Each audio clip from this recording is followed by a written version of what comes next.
Hello, this is April Sheehan Corky from the Roots Party of Ireland, and welcome to our live A Bad Start with the State, Are We Failing Our Children? Where we'll be talking about issue with CAMS and other such things. I'll just see now, Keane, I think, has joined. I'll just invite him as a guest. Now, and I'll start just before Keane starts. There was an article published by Mental Health Reform on the 14th of June on the issues with CAMS. Mental health reform, if I can all just move my phone over a little. Um, Mental health reform, Ireland's leading national coalition for mental health, is today reacting with concern to a new report published by Families for Reform of CAMS on the experiences of families with child and adolescent mental health service. Experiences of CAMS, a family perspective, draws on a national survey of 736 people representing the experiences of children and young people across Ireland. The report will be officially launched at the Ombudsman Children's Office later today. Fiona Coyle, CEO, Mental Health Reform, commented, "We welcome this new report, which provides a powerful new insights into the challenges experienced by families and children accessing child and youth mental health services. The report provides further evidence of the systemic failures of our mental health system. Every child should have access to responsive and effective mental health services. Unfortunately, many children are being denied timely and appropriate care due to significant issues within CAMS. Last year, the Mental Health Commission's independent review of CAMS highlighted deficiencies in the services, including long delays for treatment, a lack of standardised care, and serious staffing shortages. The government has failed to fully address these issues, leading to ongoing difficulties for families. We appreciate the positive steps that have been taken, including the establishment of the HSE National Youth Mental Health Office. However, underfunding continues to be a significant barrier. To effectively address these challenges, we need strong leadership, greater accountability, and prompt action. It is extremely concerning that families had to seek private support while their children were on the waiting list for CAMS. Parents should not have to bear the financial burden of private care to compensate for inefficiencies in the public system. The over reliance on private support reinforces a two-tier system, which can result in unequal outcomes for children with mental health needs. The lack of early intervention in the services is also deeply troubling. Almost all respondents felt that their child's mental health deteriorated during the referral process. For many of these families, A&E was the only resort when their child was in crisis. Some families received positive support from the voluntary and community sector. We must ensure that children receive timely intervention before their mental health challenges escalate. The Mental Health Commission's independent review of CAMS outlines 49 recommendations to reform CAMS and improve the quality of services for children and young people. A key recommendation is the reinstatement of a national lead for mental health in the HSE. The position is critical to provide leadership and accountability in the improvement of mental health services. This report highlights the urgent need to reform the Mental Health Act 2001 to strengthen oversight in CAMS. The Act must allow for the immediate and independent regulation of CAMS by the Mental Health Commission. We urge the government to publish the Mental Health Bill this summer as a matter of urgency. The crisis in children and youth mental health services cannot be addressed without funding. The government must increase investment in children and youth mental health services in budget 2025. Funding must also be allocated to the voluntary and community sector, which provides crucial prevention and early intervention services to young people. Now, Cian, do you want to take up here now because you had a lot prepared on this issue? Yeah, I think you just said though a lot of what I was going to outline. I, I think I could think of a lot more than was it 49 solutions they said, was it? Hmm. I think I could think of a lot more than that. But it is completely outlined there. It is seriously rotten from the inside out. The assessment and diagnosis times are a joke. They take upwards of a few months. And a lot of the diagnosis has come back point blank with no. People have found that they come back to find that there's been no research into the patient at all, or that a file has gone missing, or simply the doctor has changed and the doctor has not read into a file. Mm. So I have done a lot of writing on this, and if you will, if I may. Yeah, work away there, Keen. So to go back to originally when CAMS started, CAMS, the Children's Adolescent Mental Health Services in Ireland, was established in the late 1980s and the early 1990s. CAMS is a part of the Health Service Executive HSE and provides specialist mental health services for children and adolescents up to 18 years of age. Children and Adolescent Mental Health Services (CAMS) in Ireland provide a range of services to provide the mental health and well-being of young people. These services include assessment and diagnosis, comprehensive exclusion of mental health issues to determine the appropriate diagnosis and the treatment plan, therapeutic interventions, provision of various therapies such as cognitive behavior therapy (CBT), family therapy, and play therapy tailored to the needs of the young person, man- medication management, crisis intervention, supports for families, outreach and community services, consultation and liaison, prevention programs, and education and advocacy. CAMS aims to provide holistic and multidisciplinary care to address the mental health needs of young people and their support. CAMS aims to provide solutions with severe mental health problems. A friend of mine who will be with severe mental health problems. A friend of mine who will be for this we will just call Jacob. For this we will just call Jacob.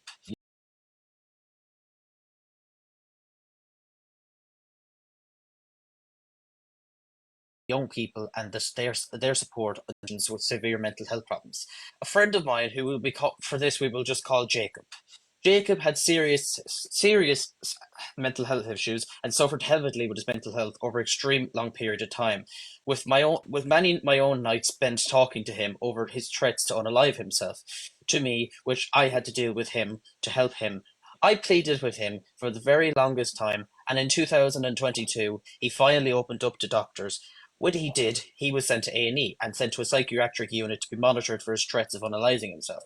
After 3 days, they discharged him from hospital, and the hospital advised he should be sent to CAMS to be assessed. When he was assessed, the verdict was his life-threatening thoughts were nothing to do with his wish to unalive himself, but simply that was simply the fault of an already diagnosed disability autism for the context. His family have been left utterly let down by the service. They now feel left utterly abandoned by not only the service, but the state itself. The Irish state has failed to manage the basic need and care for young people in Ireland. The basic fundamental things that are needed for these young people simply do not exist. It is personally very enraging seeing the Minister of Mental Health, whom I've met and spoken to, with stand up and make a speech in front of me and 164 others people on how great the mental health services have turned in the last few years. I have sent her a letter personally, which she has sent back to me, that outlined a lot of achievements that CAMS have proven, but a lot of these achievements do not get seen in rural or small areas of the countries. There is simply only one solution to this problem, and it's to strip the service down from the inside and work our way to the outside and build a state-of-the-art mental health service in Europe. Children should not have to rely on phone lines or text lines for help. They should be able to speak to doctors without a simple worry in the world at all, and it is a great shame that they feel they can't. I believe the service is rotten from the inside out, and it needs to be fully, as I said, stripped down and reworked to make a state-of-the-art service, but also to meet the basic needs of our young people, whose futures are our futures. Our futures rely on the new generation. We should not belittle them and insult them for their gratitude to have the basic need to care, but the fact is being they do care, and if we care for them, they will care for us back. I know I'm not the only God-forsaken person in this broken system that has experienced this. Together, we can all stand up and say these young men and women are the future workers, shop workers, mechanics, politicians, and all parents that will be our future. Without without our support for my people of my age, we might as well stop what we are fighting for. I have fought for this cause for a long time, and I will continue to fight for it into generations to come. They are the future, and they are here, and they are the present. Thank you. Now, Keen, just you mentioned there that you'd experienced with CAMS yourself. Um, Do you want to say a little bit about what your experience of yourself has been in CAMS? My personal experience in CAMS has been quite disappointing. I think it's been about 3 years now within the service, and I have found, as I said, the rotation of doctors is a constant letdown. You can find how it works is they will send you appointments for every 3 months. So you get one appointment with a new doctor, and then your second appointment with him is a checkup. After that, you have a whole new doctor, and you have to repeat the process over again of explaining why you're here, how you feel, and what he can do to help you. And there's a rotation around and around and around. Another factor is that a lot of them don't read into the patient's files. It's actually a miracle if you find that the doctors have actually read the files, because I've found that there's very little do. I think I've had one or two doctors that have ever actually read the file and knew what they were talking about when they met me. The rest have to ask questions like it's an assessment. And that is a massive no no, in my opinion, to this country. Mm. Well, like in my experience, I know it's years ago since I was with him because I'm 33 now. But what you call it? I suffer from serious depression and ADHD, Hmm. and I had an awful lot of issues with him. Like large, I wasn't too badly off because I managed to actually get in under one of the better doctors in Limerick with Yeah. regards to it. Okay. Just based on where where I'm originally from. I'm from Hospital, which is there. It's nearly into County Tipperary, as you know, but it's on the Mm. Limerick side. Yeah. So I was able to access services in Limerick City, and like with that said, that was bad enough. And there was issues, like for example, between people, like being prescribed things I shouldn't have been prescribed. Yeah. Like at one stage when they transferred me over to Kilmallock, they put me on two. I got very sick after taking my medication. They kept saying, "Oh yeah, keep going with the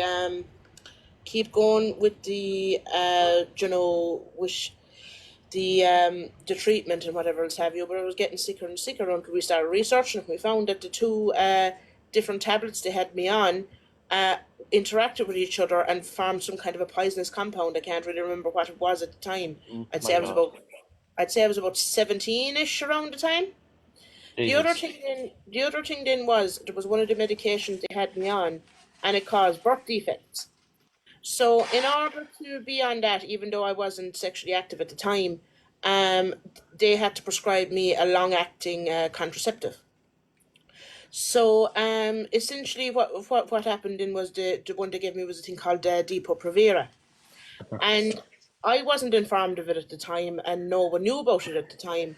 But seemingly there was a class action lawsuit in Canada where it caused, a serious, lack of bone density, teeth crumbling, bone breakages, brittle bones in women with long-term use in Canada.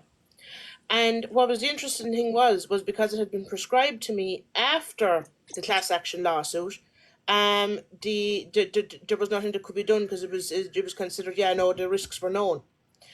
So I am 33 now and I'm missing about five teeth, My and God. and at some stage I'm going to have to get dental implants. The, the one day lately, I fell coming out of a dike, and the teacher, Joe banged my face a bit, and the tooth just split. So I had to get that out, and I had to pay €200 to get that out privately because of the fact that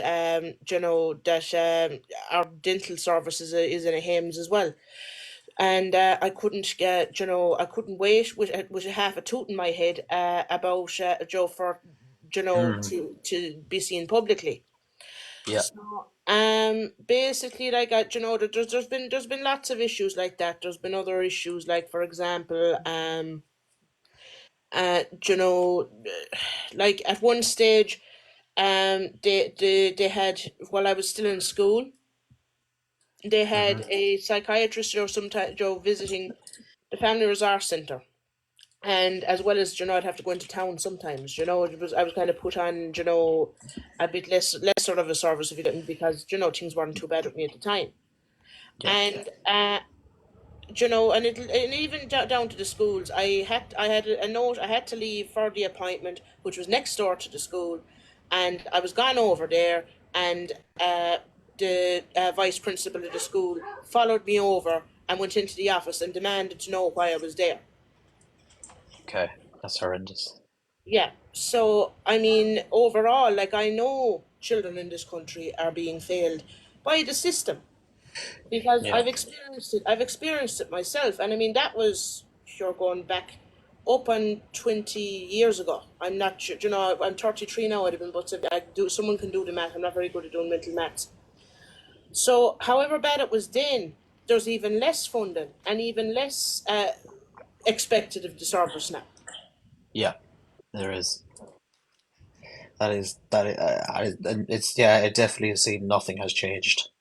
Yeah. Um. Yeah. And I mean, like, if you go into, like, I'm not too badly off, but like, there's people there. Like, there's a friend of mine who was missed for autism when she was in her childhood and teens. Like, I mean, there Mm, was very obviously, she was, she was very obviously somewhere neurodivergent. But they more or less ignored her, even though she'd been assessed, because they tried to claim that she was intellectually disabled, but she wasn't at all. She turned out to be quite intelligent when they actually did an IQ test and things like that. But it was yeah. just the fact that she was autistic. And basically, she's gone through. She's had an awful lot of hassle in her life, and the things could have been better had she gotten the treatment when she was younger. Yeah. And Yeah. basically, like, she's doing very well now. She's a good Joe. She's a reasonably good job, and she's trucking away grand with the things she likes, and she has her things that she's very passionate about. If you get me, Mm, very yes. passionate about makeup and things. She's trucking away grand, but you should see the level of difference just the diagnosis is metric since she's finally found out what the situation is with her. I won't Yeah. say what was wrong with her, because there's nothing wrong with a person who has autism. But when she found out why things are different for her, and she was able to make accommodations for herself, the difference in her is phenomenal. Yes. And Yes. Yes. there's a lot of people like that, and I just let's blow bubbles there in the comments. She told me there before. Now, I didn't know this myself, but what's interesting is, she told me a long time ago about this, and it was a statistic that actually shocked me. Is only 16% of adults with autism are in employment. My God, I did not Now, know that. in a global scale, that is ridiculously low. Because, and why? Because, and it's quite easy to see why. There's two things there. For one, we have a very low rate of actually diagnosing people with autism. So only people who are very badly affected are the ones that are getting diagnosed. And the second thing then Mm, is, you have the fact that there is literally no support. They don't get the support from their children. They don't get the support from their teens. So then when they come into adulthood, they're completely unprepared for an independent life. yeah. So, Yeah. and it has largely been my experience as well. I think I said this in another video, like, that what people, people love to go on about people that they call lifers on the dole. But sure, Yeah. who would be, like, who would be on the dole only for the fact that they don't have other options? It's a miserable life. Exactly. Yeah. Exactly. and they get very little money. Like, in my experience, anyone that I've ever known that's been a lifer on the dole has either had something wrong with them, health wise, that they can't get disability for, someone Yes. who suffers from addiction, someone who suffers from mental health issues, or someone who is quite obviously and glaringly neurodivergent or something. Yeah. So, I mean, if we can sort these situations when people are children, and help them, to cultivate the skills that they need to live a full and independent life, we Yes. won't be having these issues. Not long term, because behind every person who's a lifer and adult, and to be honest with you, most people who are suffering addiction, they were once a child that was failed. They were Yes. once a child that was failed by either the schools, the system in general, or the mental health services. Mm.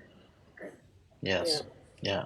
And as I said, like these people are our futures, and yeah, if we don't provide the support that is necessary for them, we won't.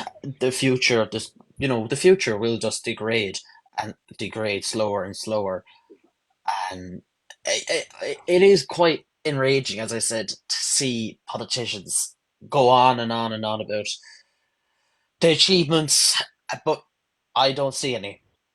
I haven't seen any over no, the last 3 years. I'm still yet to see any now, and I doubt I'll see any in another few years' time as well. yeah.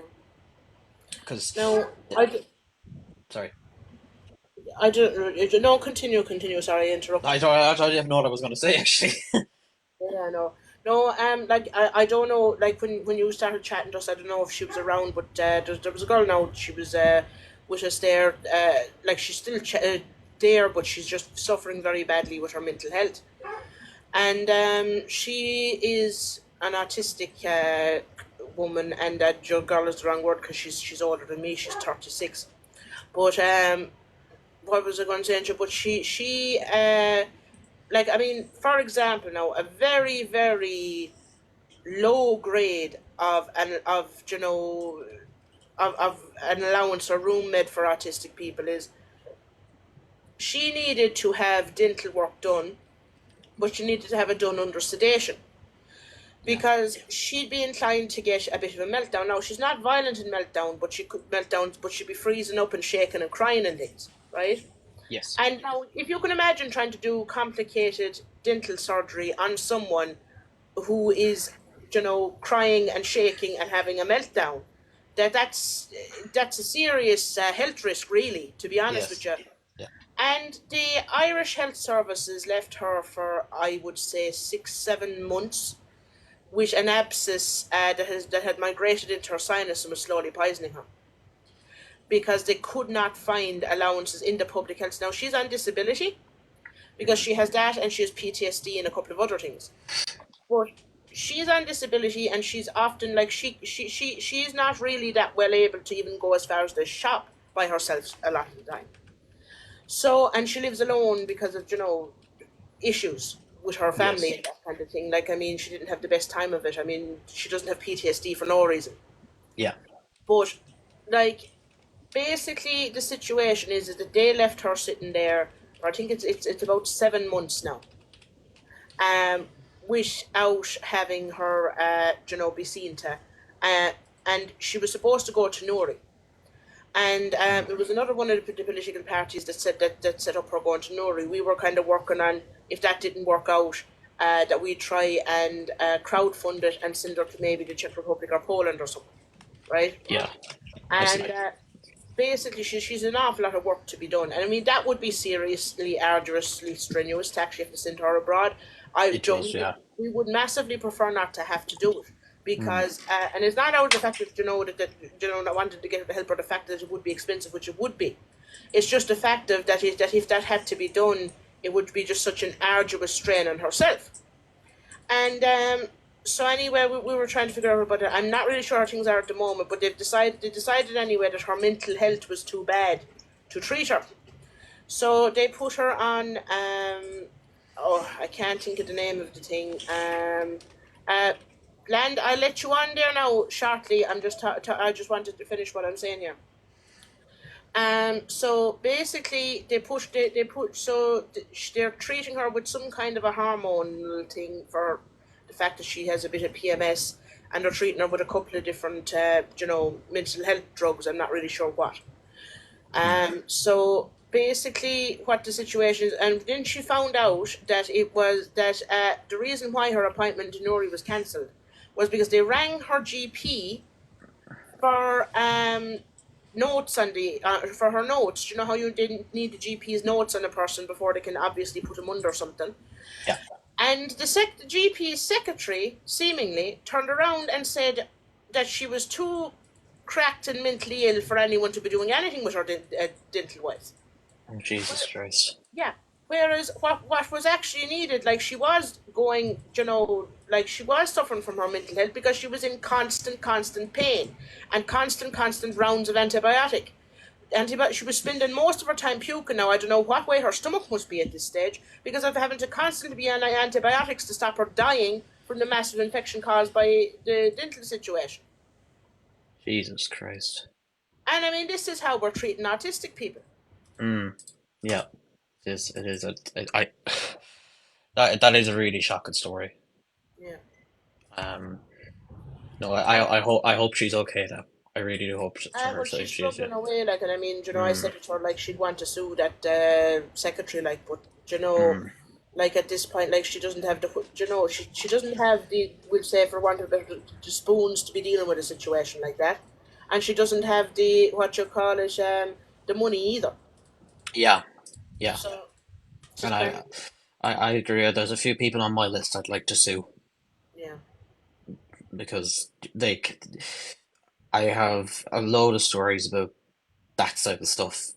Separate to cans that I suppose we make it into a different time because, but um, yeah, I could see why. Yeah, Anyway, Blend, I think, wanted to come on there a minute ago. I'll accept him there now. Blend, you better behave yourself. who's this fella now? Uh, he'd Hello, be hello, he'd be hello, in the hello, dis hello. he'd be in the Discord sometimes. He's good crack, but no shit posting stuff tonight. No, Bland, this is a serious topic. How are you getting on? What you want to say? No, no, no. Good, good, good. Well, are you talking about that woman who's suing, who like wrote the letter to Simon Harris?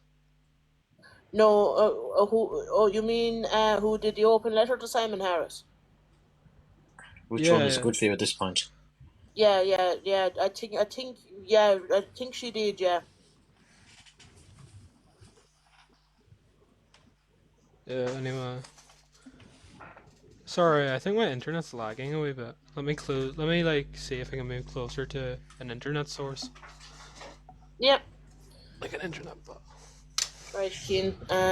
But yeah, no. So I mean, So like, what is it? What is the topic though? I've moved closer now, so right, we're hopefully talking it'll about be a bit better. child and adolescent mental health services, and about how we're failing our children as a Oh, nation. cams. Yeah, The No, I don't agree with them. You know, April, personally, that me and Cams had a falling out over medication. yeah, I know. uh, Rodents. They're not a good organ. They're not a good organization. They're No. just pure bureaucracy, and they're not structured well. They're Yeah, not structured for the people. They're structured to fill out like box ticking. yeah, Like you had that clown Harris talking about how Ireland's the leading country, is like the leading country in Europe supporting autistic people and other shite. When like even like MEPs can't even get diagnosed on the HSE, they have to get privately diagnosed. Like he's chatting pish, and it really annoys me that like that he can just boldly lie about it. Like CAMS is not a good organization. Sorry, I think my internet's a wee bit laggy. Tell me if you. No, that's grand. no, it's all right. You're all right now tonight for a change. They must have improved things up there in Donegal. Anyway, good, good. But yeah, no, like Bland had serious issues. The infrastructure's better. The national broadband. Mm. But Bland had, just for any joke, because no one here knows the story. I don't like CAMS. Yeah, They're a Bla- silly organization. Bland had serious issues obtaining his medication. They somehow lost his documentation to do his diagnosis. And he was there and he was ringing this crowd and ringing that crowd, and he was just being bounced around between different groups. And they were kind of more or less half telling him to piss off. His mother then as well was ringing around and ringing around and ringing around. And at and at that rate, what you call it, we were saying like, we might put a bit of pressure on them. But did it get solved in the end there, Bland? They never got back to me on that. My GP says that actually he thinks we'll try different means first, then we'll go back to it. As like he thinks it's not a good idea starting it just before I go off to college. He thinks we'll see how I do in my first like semester, and we'll work back then. Which I think's fair enough. There's no point in starting it during the summer, and then it like, cause you anyway, it doesn't matter. I'm in good form though. Finished my leaving. Oh, good. Well, no, should I? That's just more of a private, friendly conversation. Asking what are you going after college to do? Politics, philosophy, and English. It's an arts degree, and then I'll do whatever. I'll either do politics and law, or politics and English. Well, no, it is good. It is good. It is good. You know that you're doing well. Aye. Who knows? I might be. You might hear me on the TV interviewing Harris soon. Might very well. If you're on the television interviewing me at some stage, I'm in trouble. Yeah. I know you too well. I know you too well, April. You do. And I say that you didn't know me before. Imagine that. Imagine Harris though. Harris would like actually shit himself if I start interviewing him. No, that would be so funny. I can imagine it now. Him going like trying to like weasel his way out of questions, and me and my like Donegal way just taking none of it. Nah, I don't think that's right, Harris. I think you need. Listen, you're very good at sticking people to the floor when you want to ask them something. But just to say here now, Ginger Nichols is a lovely. Anyway. She's just saying, oh wow, politics and philosophy, that's amazing, fair play. And she was also saying, April, I can't wait to see you on the TV. To be fair, I'd say now that they'll have me on a delay, that they're not they'll be there, you know. just to be sure what I say, I'll be in quotation marks live, but I'll be on a 10-minute delay. Well, they couldn't stop what I was going to say. It's like those experts they had on during the local elections who were saying, "Oh, there's certainly votes coming in." Oh, I was like, no. Every time like someone would start talking, like doing a wee bit of criticism during the local elections and stuff, like the debates and that, RT would stop it and move to different camera because you could see people being cut out halfway through their conversation or halfway through their point. And then they said they're an independent organisation, no ties to the government. Chatting poo. Right, but no, but I mean, like just as we were talking there about education and about you going after college, like another aspect of which you know, the mental health of children and adolescents is, you know, the way things are in schools, and like I mean, the way that we teach children in this country and, you know, in most of the world even, is completely backwards. You know, with regards to what they actually need. Like, it's proven beyond any kind of doubt that people, you know, the people who need a bit of extra support, you know, learn best in kind of, we'll say, supported, self-directed learning. And there's a lot of people there who are kind of not getting on too well now, who have absolute, we'll say, almost kind of superpowers with regards to certain things or certain subjects or whatever else have you. And if they were allowed to kind of learn in a more self-directed kind of manner, you know, we could have serious, you know, gains out of it. I mean, there's an awful lot of issues with the education system with regards to this. Oh, there is. I agree completely. Yeah. But I think myself now, if we were actually looking... can I just make a point? Like, it's not fair to students to have like Norma Foley as like the Minister of Education. Yeah, I mean, to be fair, like we're not going to go off on a Norma Foley. You can't just have like people that are just getting like jobs and they have no actual qualifications for the role. Yeah. But we're not going to. No, I'm just using her as an example. Like, I know, but I know you also very much dislike Norma Foley, so I don't want to have a 20-minute spiel about Norma Foley. But I agree with you, like. But Can't stand her. no. No, but Um, like it's no. I'll just finish my point. Like it's not fair for students to have like someone like Norma Foley. Like imagine you're like a junior cycle student. You're stressing about your exams, and then you get like a message from the Scarecrow. Like you'd be scared out of your wits. No, but what I'm meaning is, let's get back to the point. I think that the education system doesn't need complete reform, but it needs like restructuring a wee bit, doesn't it? Like I think after going through it, I think there needs to be like less like writing. I think that's the main issue. Is there's far too much writing, and like I know there's not enough. red tape. There's never any like proper discussion of like what we're learning. It's exactly, like teachers don't have the free will to teach the way they think they should teach. Like No, and you people like don't really have the and there's plenty of flexibility good to teachers do. who get boxed in by the Yeah. curriculum. They can't Mm. like.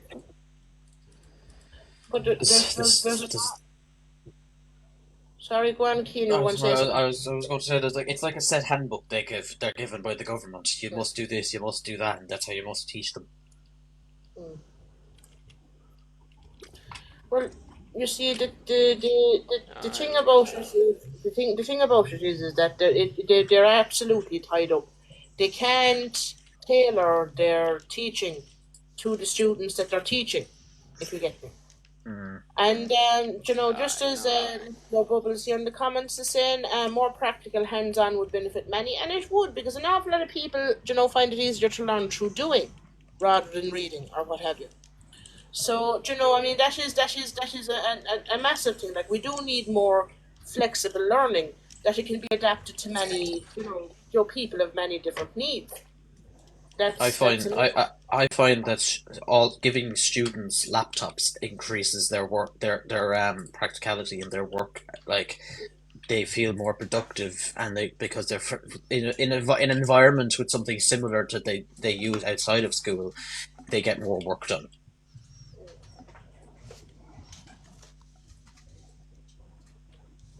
But like, Ah, there's a. sorry. I agree though. I think that the leaving cert's very like boxed in. I know a lot of people who could. I said I know a lot of students who would be very good at typing but wouldn't be the best at like writing, Mm. Mm. and they're like held back by their ability to like like when you're like how if you write an essay you can like you're kind of stuck halfway through. You can't really change your order of the points, but with a like computer you can like move stuff about, Yeah. format stuff better. I know, like I think that leaving cert is mad. It shouldn't rely on one exam. No, Aye, and I there actually should think, be there should be like I know. I think project work should be 50% of your leaving cert. yeah. But I think, what was I going to say? I think as well, like, an awful lot more careers there should be kind of, would say, apprenticeship type. I know they're trying to do a crackdown on like immigrants and their third language. Mm, I know that's like a big concern for the why? Mm. And do you know why? Why are they cracking down on immigrants with a third language?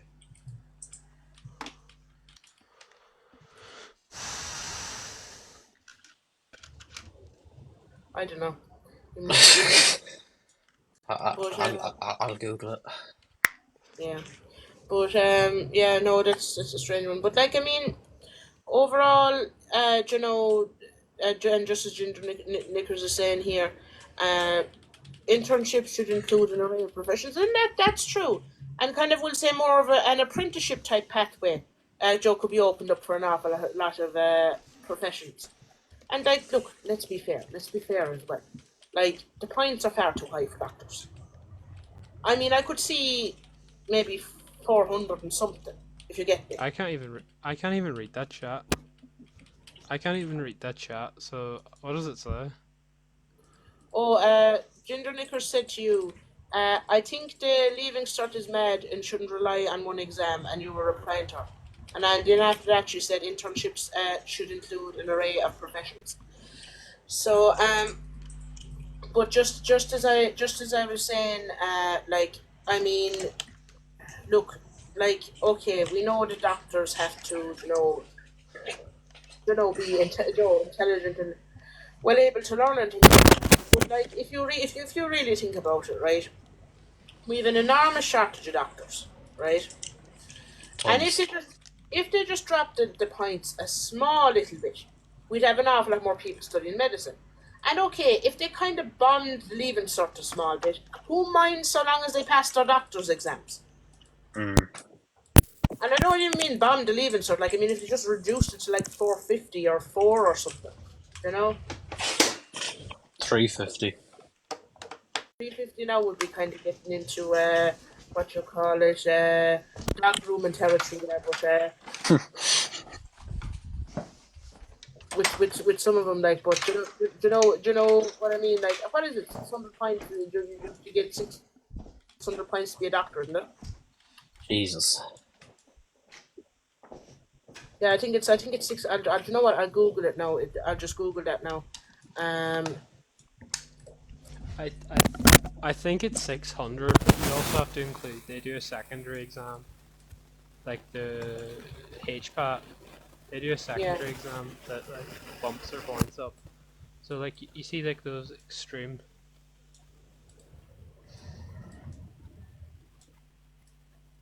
Oh, they've actually already dropped it. They've dropped it to 480. Ah, very good.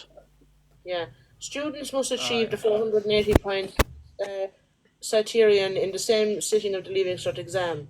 Allocations for places in medicine will be determined based on the combination of that Leaving Certificate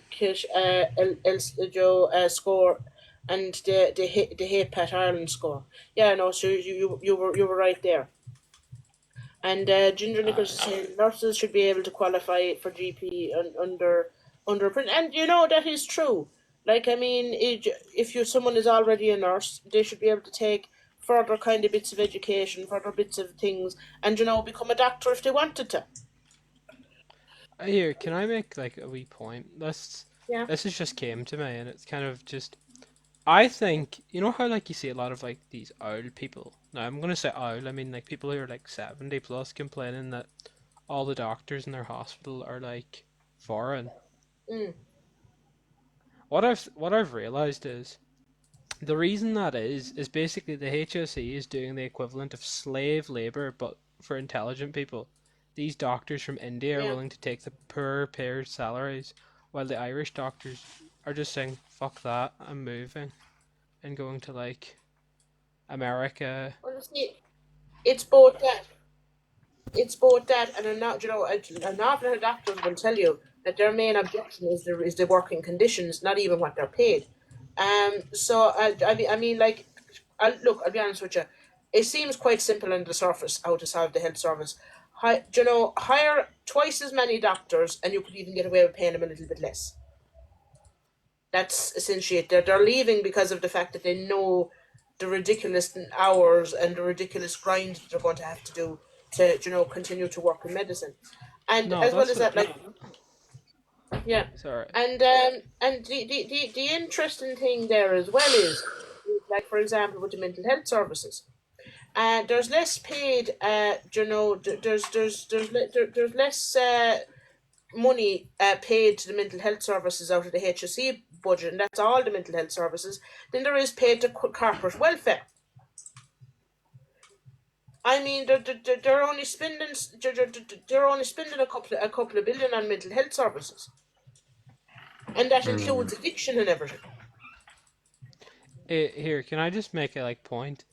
Yeah, Ginger knickers, they're not paid differently based on their like nationality. What it is that the foreign doctors from like Malaysia and India are willing, and like Pakistan are willing to take the poorer paid salary that the HSE offers, while a lot of Irish doctors will not work those hours for that pay.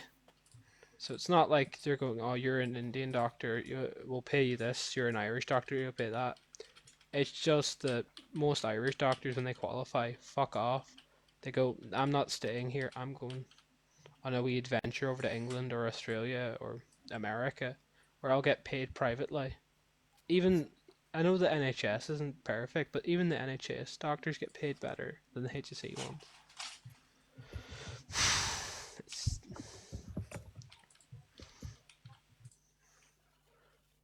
like, what I think we need to do is, I think we need to force all politicians to have to use the HSE and ban them from private healthcare, and we'll see how Yeah, I quickly it know. improves. Yeah, absolutely. Like, basically, like we massively need to get rid of the tiered health service. We should have kind of a big NHS type situation, and everyone has to go through the big NHS type situation. But the thing with it as well is with regards to as I said it, I did the math there a while ago, and if we were to have an NHS type thing, like just like going into what we pay, if going into our population and extrapolating that, like if we were under the NHS, it would cost 13 billion. We're Oh my paying God. 22 billion for the HSE, which is a massively inferior service. So we could have a better health service for less. Oh my God. Yeah. See, but what the thing is, the Uh, NHS don't pay private practitioners as much. That's why it's so high. Is the HSE is willing to pay private practitioners more. It's funny, like if you're to become a public doctor, you get paid less in Ireland, but if you were to become a private practitioner in the UK, you get paid less in the UK. So it's like we're doing it the wrong way yeah. around. Mm. I think the only way we can solve this is to steal Leo Varadkar's appendix. Like it's the only way we can get around it.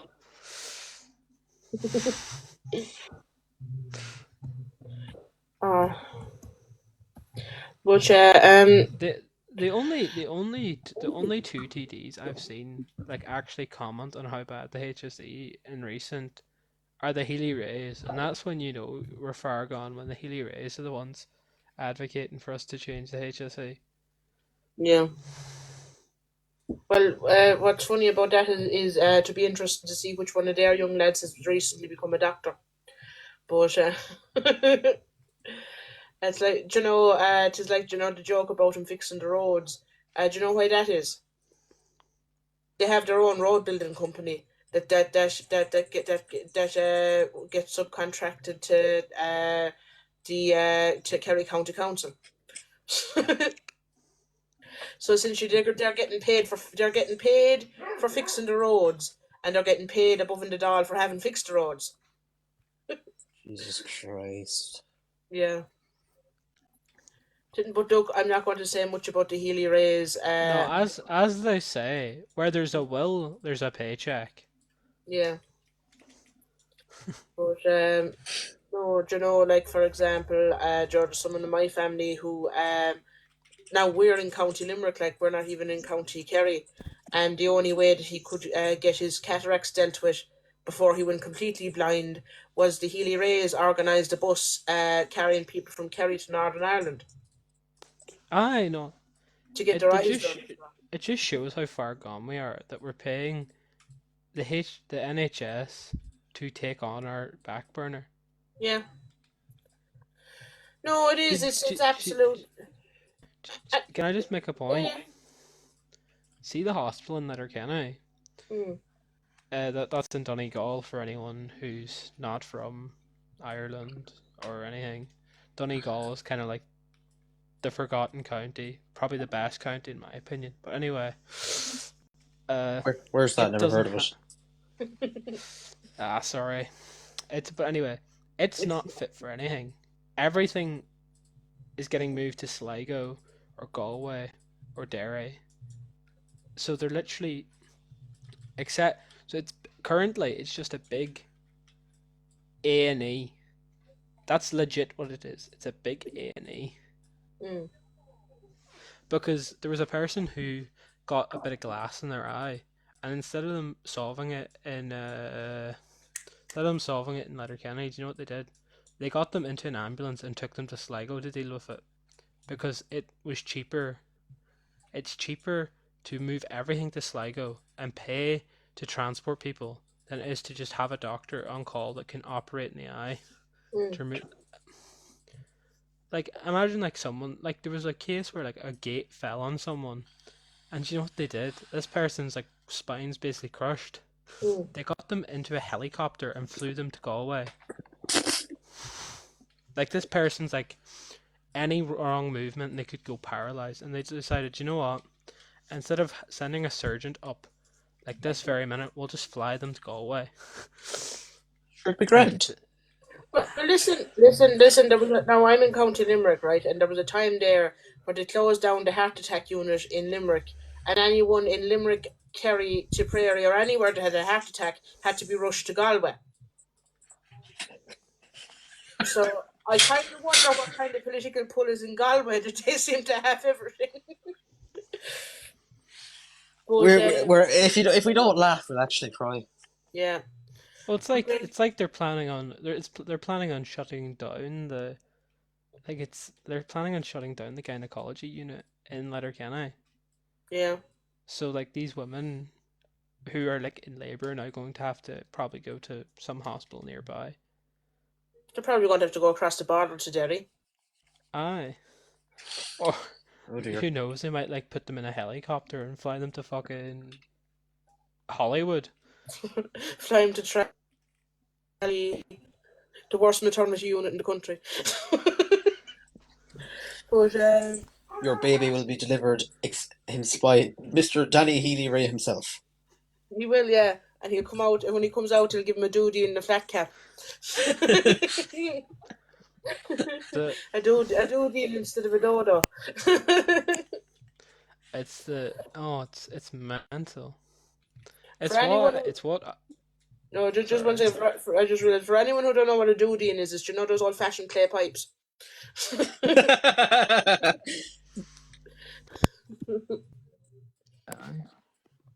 But Jesus.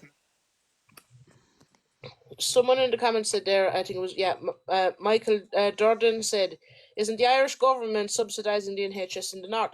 Very well could be now. I'm not aware of, I don't know much about that whole situation.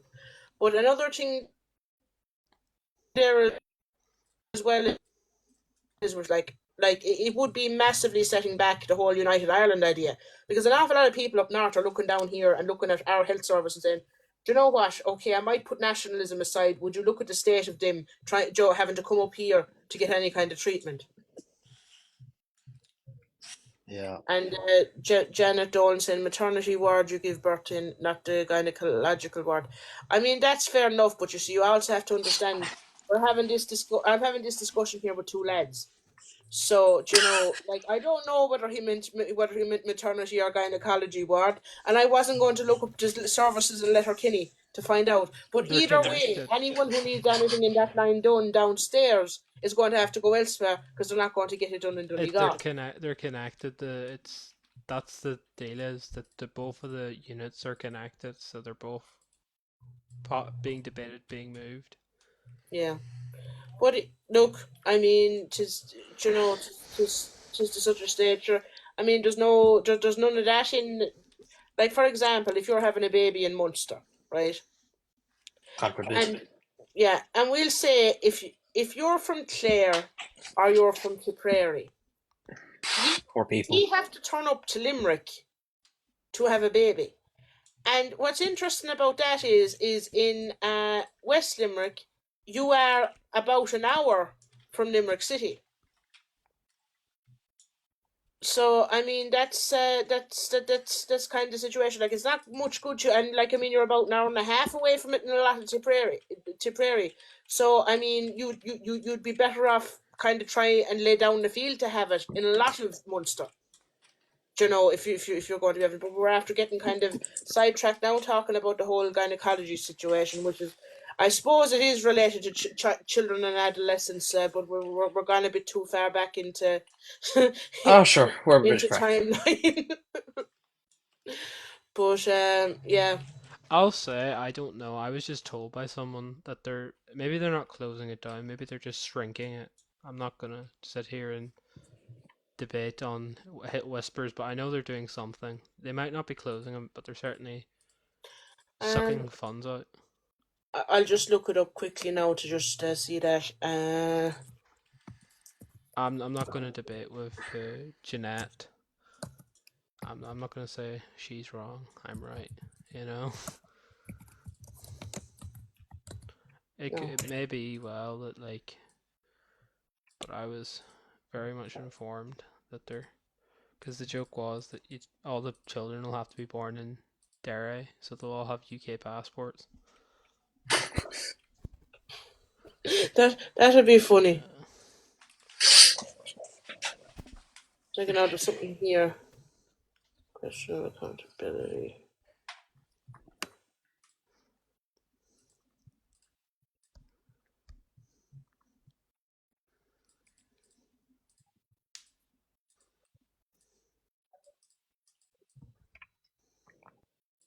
Yeah, it's being reviewed. The gynecology department in Letterkenny is being reviewed. So they don't know whether they'll close it or not, essentially. Like I said, never heard of Letterkenny. Now, Dylan is here. I'm going to invite him because he had stuff he wanted to say on the actual subject of this outside of us. Ended up getting sidetracked by the wars of Donegal. the woes of Donegal. Donegal is a lovely place. We have no issue. Like I've said, I don't know where it is. You'll have to show me on a map. What do you call it? No, Hello? Hello, Dylan. How are you? Well, I'm very good. This is my first time on live now, so I'll have to break myself in if that's okay. That's grand. That's grand. No bother. So is there something particular that you want, like insight on tonight, or what is it particularly? Just cams in general. Just cams in general, whatever you want to say on the subject, because we Yeah, know. so I was in cams myself for about 6 years when I was younger. Geez, it was right up and down now. Like at the start, it was, I was one of those where they intervened and said like I had to go for counselling, so I didn't, have to wait on waiting lists like everybody else. Like, but I think that in itself kind of shows where it's at. Like you kind of have to get to a certain level before you're kind of mentally ill enough for them to kind of help you.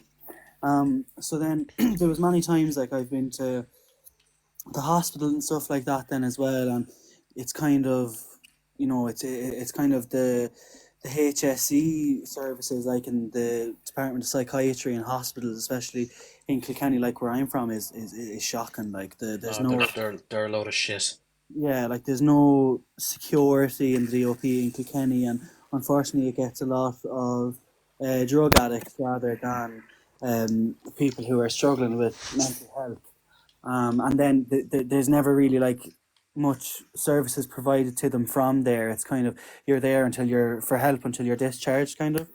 Then also I was in a psychiatric unit down in Cork. It was the Beesborough Centre, so that's a CAMS psychiatric unit. Now that was extremely hard to get into. Like again, it's a kind of a lottery of who's the worst. But then again, like when I was there, I found that a lot of the people that were from Cork had a lot easier access to it rather than it's the psychiatric unit which serves the southeast of Ireland.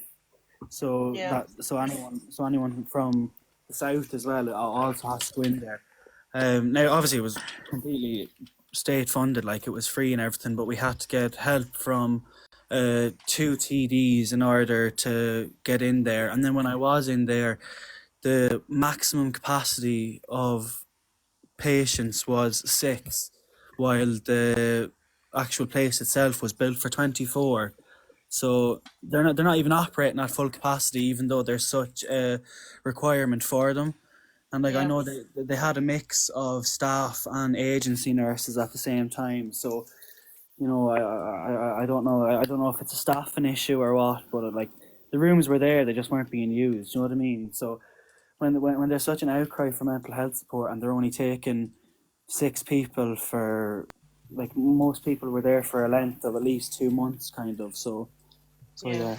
You in Kilkenny also get shafted because you have to share all your services with Cavan.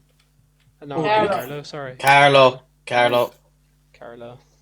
yeah. I'm Imagine going having to to have, share. Okay. I'm going to Imagine have, having to share with Cavan. do you know what? Carlo. Basically, if we needed more evidence of the state of the educational system, Carlo. I corrected myself. yeah, Before I continue. It's Carlo. You mm, s- But even well, I'm actually myself now. I'm studying to be a psychotherapist with PCI College in Kilkenny. So I'm getting to see the other kind of side of it now as well. But like even like you were saying there, the way things are split between Carlow and Kilkenny, like all the therapists that are assigned to CAMS at Kilkenny also, like, they work in Carlow as well, so they're out of Kilkenny offices. Say, I know the counsellor that I had, she done Monday, Wednesday, and Friday in Carlow, so I could only see her on a Tuesday or a Thursday.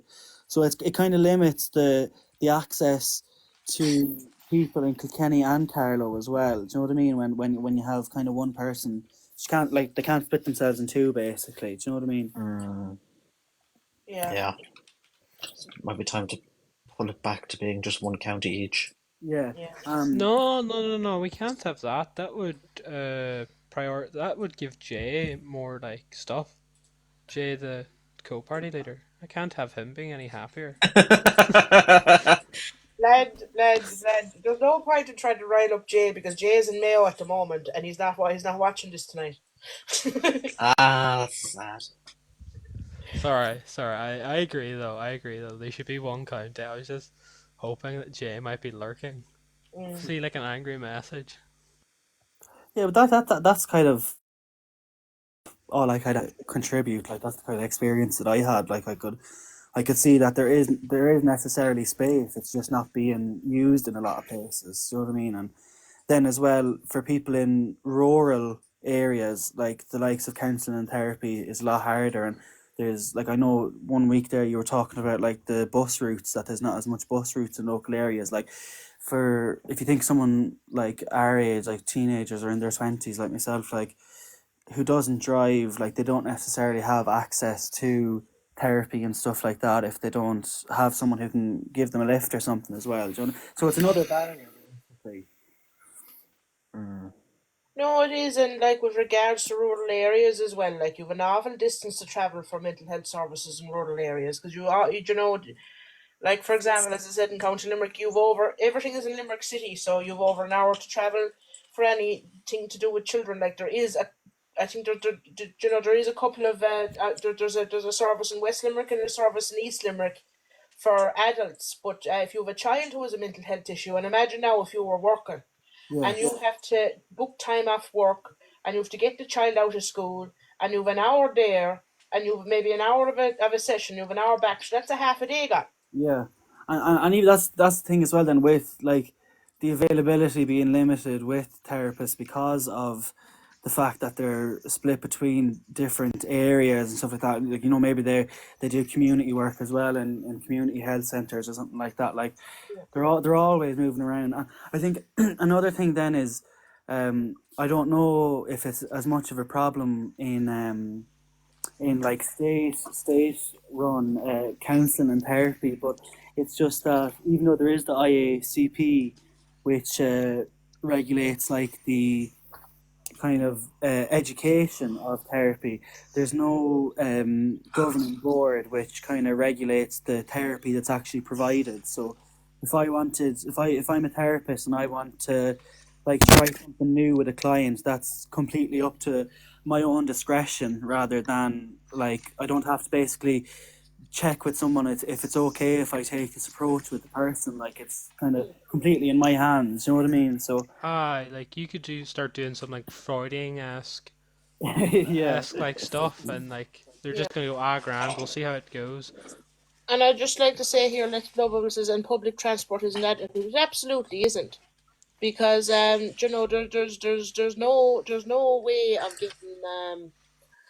of getting people places. Like for example, now, you know, just using my I'm from hospital. I'm originally from hospital. I'm living in Joe near kind of the Abbeyfield direction now. Some Joe a lot of the time, but Like the situation with it is that for example, if you have to access mental health services, you have to go over to Kilmallock.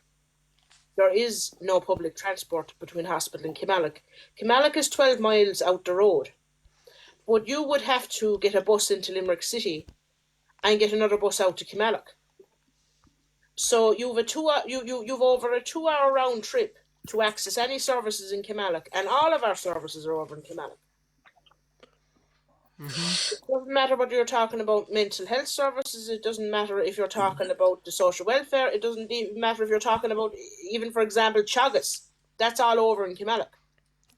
And it's not like the area has that low of a population. Where I'm from is a small enough village, just I don't know, something like 1,200 people. So it's a small town. But there is a cluster of small towns in this area. You're talking about the general area having a population of about 30,000. So, like, between all the small areas around general East Limerick area. So there, and we have, like it's not so bad now. It used to be worse actually. Since we got the Ukrainians, we got a little bit of a better bus service in and out to Limerick.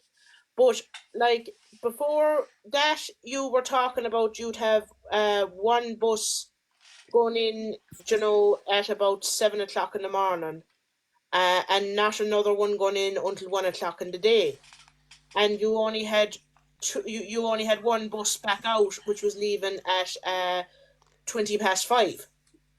So what you ended up happening, like it was no good for anyone who had most appointments, and it was no good for anyone really who was commuting, because anyone who you wouldn't be back up to the station by kind of, we'll say 20 past, and it used more often than not leave at 5. So like you know Do you know, it's like that. I remember I saw this story on like TikTok of this Irish man who's paraplegic, mm, and he was told for him to be able to get a new wheelchair or something, mm, like the one he needs to get like about his house and stuff. mm, They were like, oh, you need to come to this office and fill out this form, and he's like, well, I'm trapped in my house. What do? I can't drive, obviously. And they told him to get the bus and sent him over like a PDF of like bus times. Like that's not funny, but like mm, what do they think's gonna happen? He says he can't drive and he mm, needs this to get about his house. Like they were gonna like put him on the back of the bus, like tie a rope around the chair.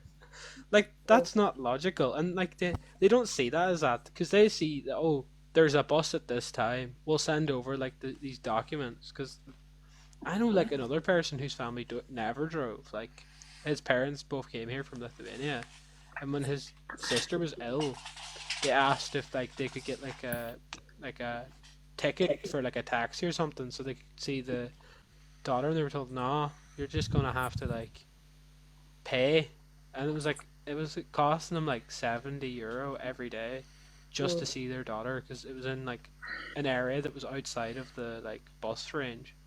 yeah. It was like up some hill because she had like some specialist issue, so she wasn't allowed to be in the actual main hospital. Mm. It was like that's not fair on people. Like, oh, okay, you can either spend €70 a day or just be stuck. Yeah. Not. And I mean the situation with it as well is, like, if you take the issue of you know public transport and accessing services, like the more it puts people off of getting treatment in time. So therefore, you end up where people are getting treatment when things are a way worse for them. And like your example with your man with the wheelchair, like okay, they give a lot of people who are disabled, public transport passes, but an awful lot of the buses aren't equipped for wheelchairs. So what good does that do? An Even awful lot of getting to the bus stop as well. Like if it is a rural area, like a lot of the bus stops in rural areas, they're not even a bus stop. It's just like stand here and the bus will stop for you. Do you know what I mean? So yeah, like for a person in a wheelchair, it'd be a lot harder to go up a small hill in the country road to get to the bus stop or something like that as well. yeah, I know that you have their support for struggling children, teens, and families, but I think another demographic that's being like let down by systemic issues, specifically with like therapy and counselling, is older people.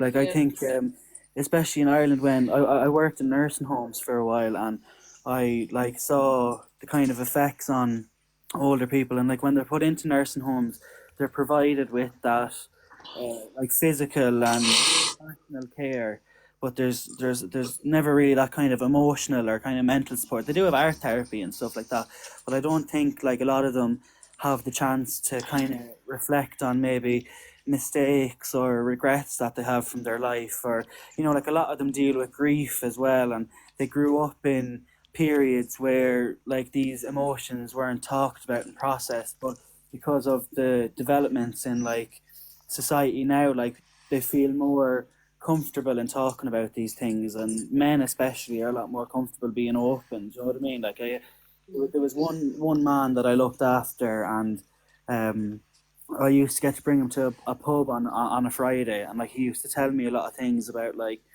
how he'd regret the way he would have spoken to his wife at times, and like he kind of very helpful to be able to like have someone hear about all these things, like as he's kind of getting towards the end of his life, like. Mm. And just to see there, Let's Blow Bubbles says that. Oh, sorry, someone said more tramlines in Ireland would do a great job, and that's true. And Shelby says, I think parking in hospitals should be free, and both of those are absolutely spot on. They're spot on. And Let's Blow Bubbles says yes, and now they're in a home, not doing much, just thinking about life. Absolutely. I'll just Did you invite hear about them. like someone was telling me that like one of the HSE ones, like there's a HSE home like not too far from me, and they don't Mm, pay for Sky or anything. They just get RTE, and like a mm, lot of them would be like yeah, very big football fans, and so yeah, they like that's their biggest request. They're like, oh, can we get like the Premier League on? I want to watch my football mm, game. And it's like you yeah. feel so bad for them, but the HSE sees that as a luxury purchase, so they're not allowed to like the home's not allowed to do that. They have to, which is so Yeah. unfair because But like just a lot before of we them are go on, probably very. I'd like to say, just before we go on, I'd just like to, Dylan has to head off. I'd just like to say thank you very much to Dylan. He made great contributions tonight. No, sorry, Glenn. Sorry for disturbing you. No, but like you feel for these people because a lot of them are probably very old and probably don't understand why if the nursing home has the money, why they can't just put on the football game for them. Mm, They're like, but like they don't have to go through all these different kind of like systems. Like, oh, that's a luxury purchase. No, you can't do that. You can't do this. mm. So, and I know what you could say is like, oh well, you don't really need a football game, but like you can. I know it sounds stupid, but it's just like an example of like one way thing. Well, it's not stupid because all of these things are, will say, for a want of a better description, enrichment. They're things that make people's lives a little bit handier in, very small ways. And with regards to issues like that, as you say, Blend, like, I mean, nursing homes are getting paid out the ass, right? I don't mind saying it. They're getting It's like nursing homes are about equivalent to, you know, the local big construction company. In the fact of that they are there for people who are politically connected in a lot of cases to draw as much money as possible out of the system, and that's what most nursing homes are. Because most of the staff that are in the nursing homes are only getting paid minimum wage. And yes, I don't know what's it costing now. The last time I heard of it, last time I knew someone who went to a nursing home, it was costing about €700 a week. Sure, where in the name of God was €700 a week of expense going there? Because half the time they don't even get seen by the doctor when they're supposed to be. Another thing you don't think about is like sometimes the food quality is terrible. Oh It's yeah, like they always say, oh we have to like buy the cheapest, we have to buy the most cost effective food, and they're like, oh, it's this little brand's the exact same as this main brand. And it's like, well, it's not. It's lesser quality. Like they're like, oh, we're now partnered with this farm to be more sustainable by buying like vegetables that aren't perfect and stuff, and they're just buying cheaper vegetables. So like the quality of the foods, but they always do an evil wee twist on it. They're like, oh, the reason we're buying these vegetables that aren't like perfect is because we're trying to be more sustainable. Oh, we're trying to be more cost effective. Like it's like Lads, they always do these wee evil wee twists. yeah. Lads, I have a minor correction to even worse than we thought. The the average cost of nursing home care in Ireland is now approximately €1,564 per week. That's people's pensions, basically. That's basically the No, person's see, pension. that's more than that. You're thinking per month. This is per week. Oh my god. I mean that's insane, and I mean this is all because of this whole fair deal scheme nonsense. Fair deal, my eyeball. Like I mean, this is just a means of robbing their property and selling it to investment funds. That's absolutely shocking because I remember down to going back a good few years of someone that I knew went to the nursing home and they were paying so to €700 a week. And I thought that was extortionate. 1,564 per week. For that money, they could send them on a cruise for life. Just send them out and just send it. To be cheaper to send them out on cruises. To be paying that much for a nursing home, I think I know someone who's on 2,000 a week. lads. But I mean, and Let's Blow Bubbles makes a good point here. The stress that puts on families as well is sick. It affects everything. It absolutely does. Because imagine now, for example, you're be there and you might be kind of a bit in over your head, but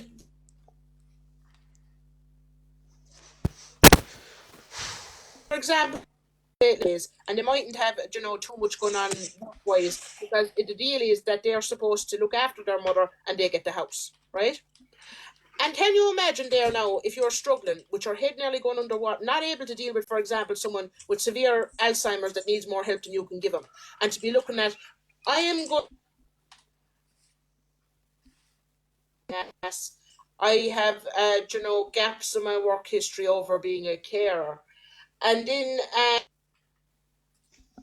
what you April, you're call breaking it, up for aspect me. of losing the family home because my mother needs care. Yeah, sorry. I was just saying, sorry, I was just saying that, can you imagine being someone who's a carer? As often is the case, that Yeah. someone, gets the family home, and like they'd be there, they wouldn't have, they'd have gaps in their work history because they're on, for example, carers allowance, looking after their mother or something.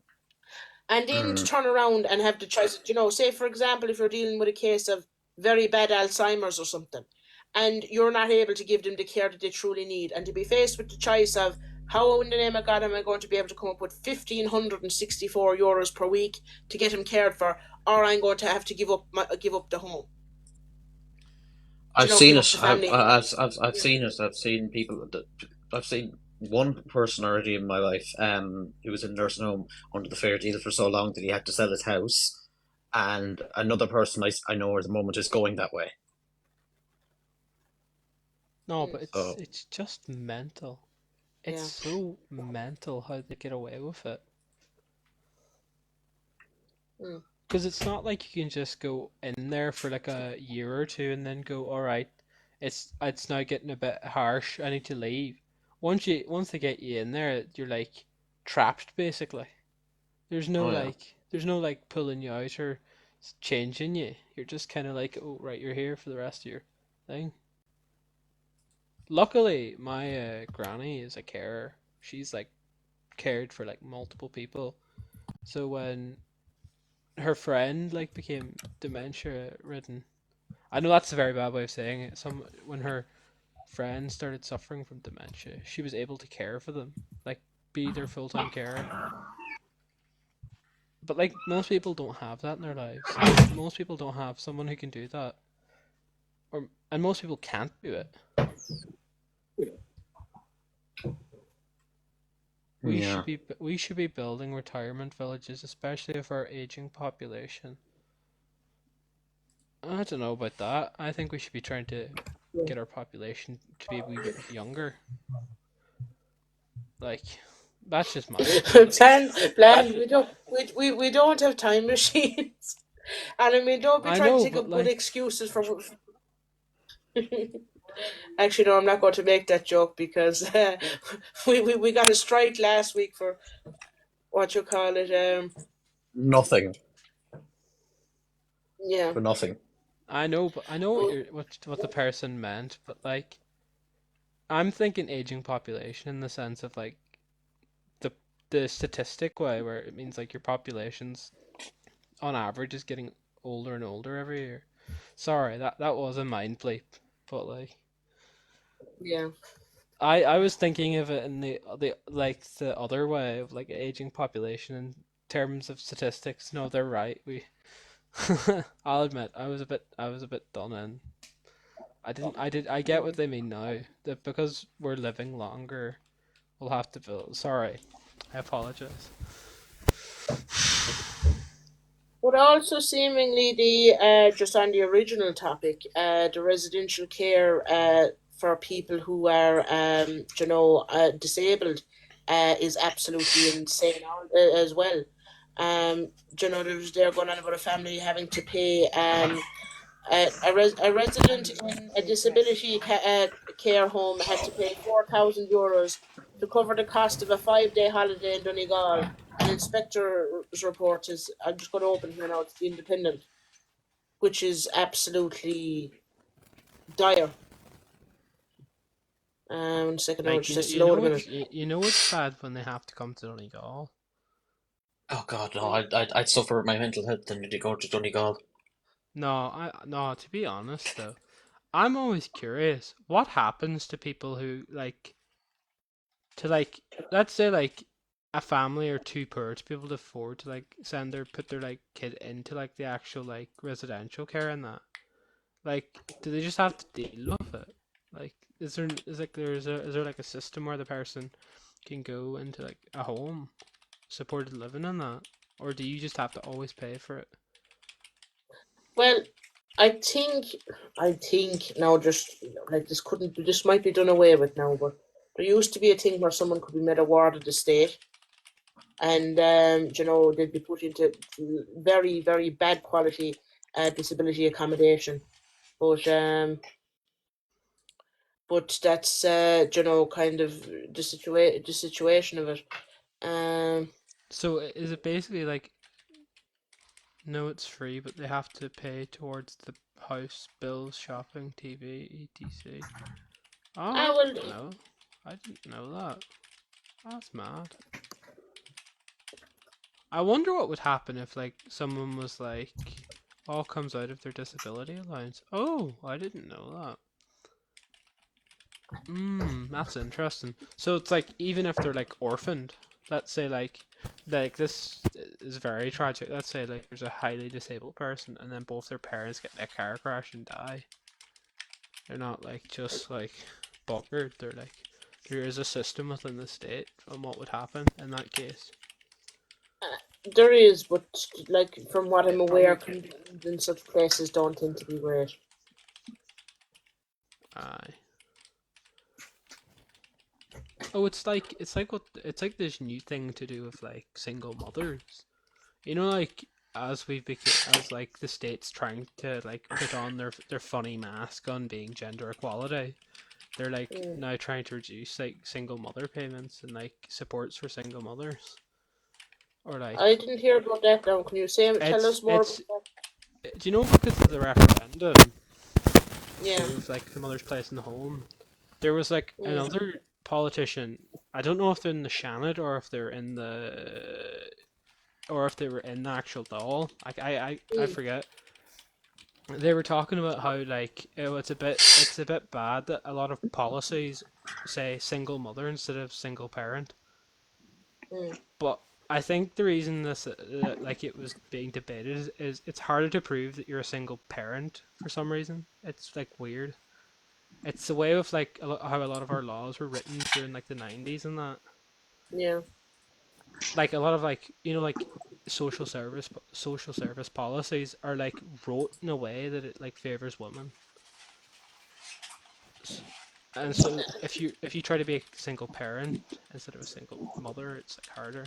I saw something about it. I'll try and find what I was on about, but like Yeah, it would be. I don't think that's necessarily true, Glenn, because simply of the fact that the Equality Act covers anything where there's a single gendered wording in the thing. The Equality Act kind of covers anything where that applies to say, well, it's everyone. You Oh know? right, so Yeah, it'd yeah, be more just a thing of like changing the paperwork rather than like. yeah. Oh right, sorry. Maybe that's what they were on about, but I just thought it was a bit strange that they were saying, "Oh, it's harder for single parents." Now, Mary Jane, do you want to say something? How's it going, folks? How How are are you? you? Very glad to Good. hear from you. Yeah, no, it's just in relation to the residential. So I would have worked in residential intellectual disabilities for about 10 years. But I'm in the day services now. So back then, like, I suppose it's just, I was following up on your point too, is that, sorry, Bland is, I don't know your name. So I was just coming on to talk a little bit about how that kind of works and that system. But that's where I was at. What was I going to say? So basically, the guys would get their DA, their disability allowance, every week.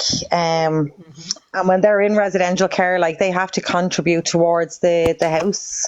So that would be your shopping, your bills, rent sometimes as well, and stuff like that. So you can see quickly their DA goes very much down very quickly.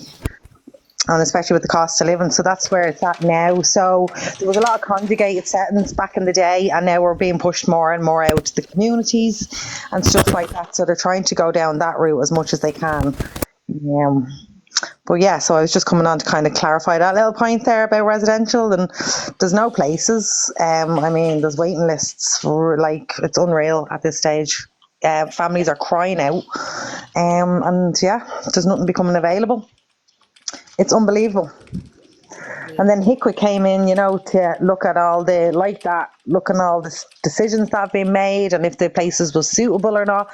And if it wasn't, they'd have to be, building works and everything put on. And then that was at the cost of the service as well. So stuff like that, it's just mental. It's a mad system. So, Good. What age group are you dealing with then? Is it, I'm presuming it's adults.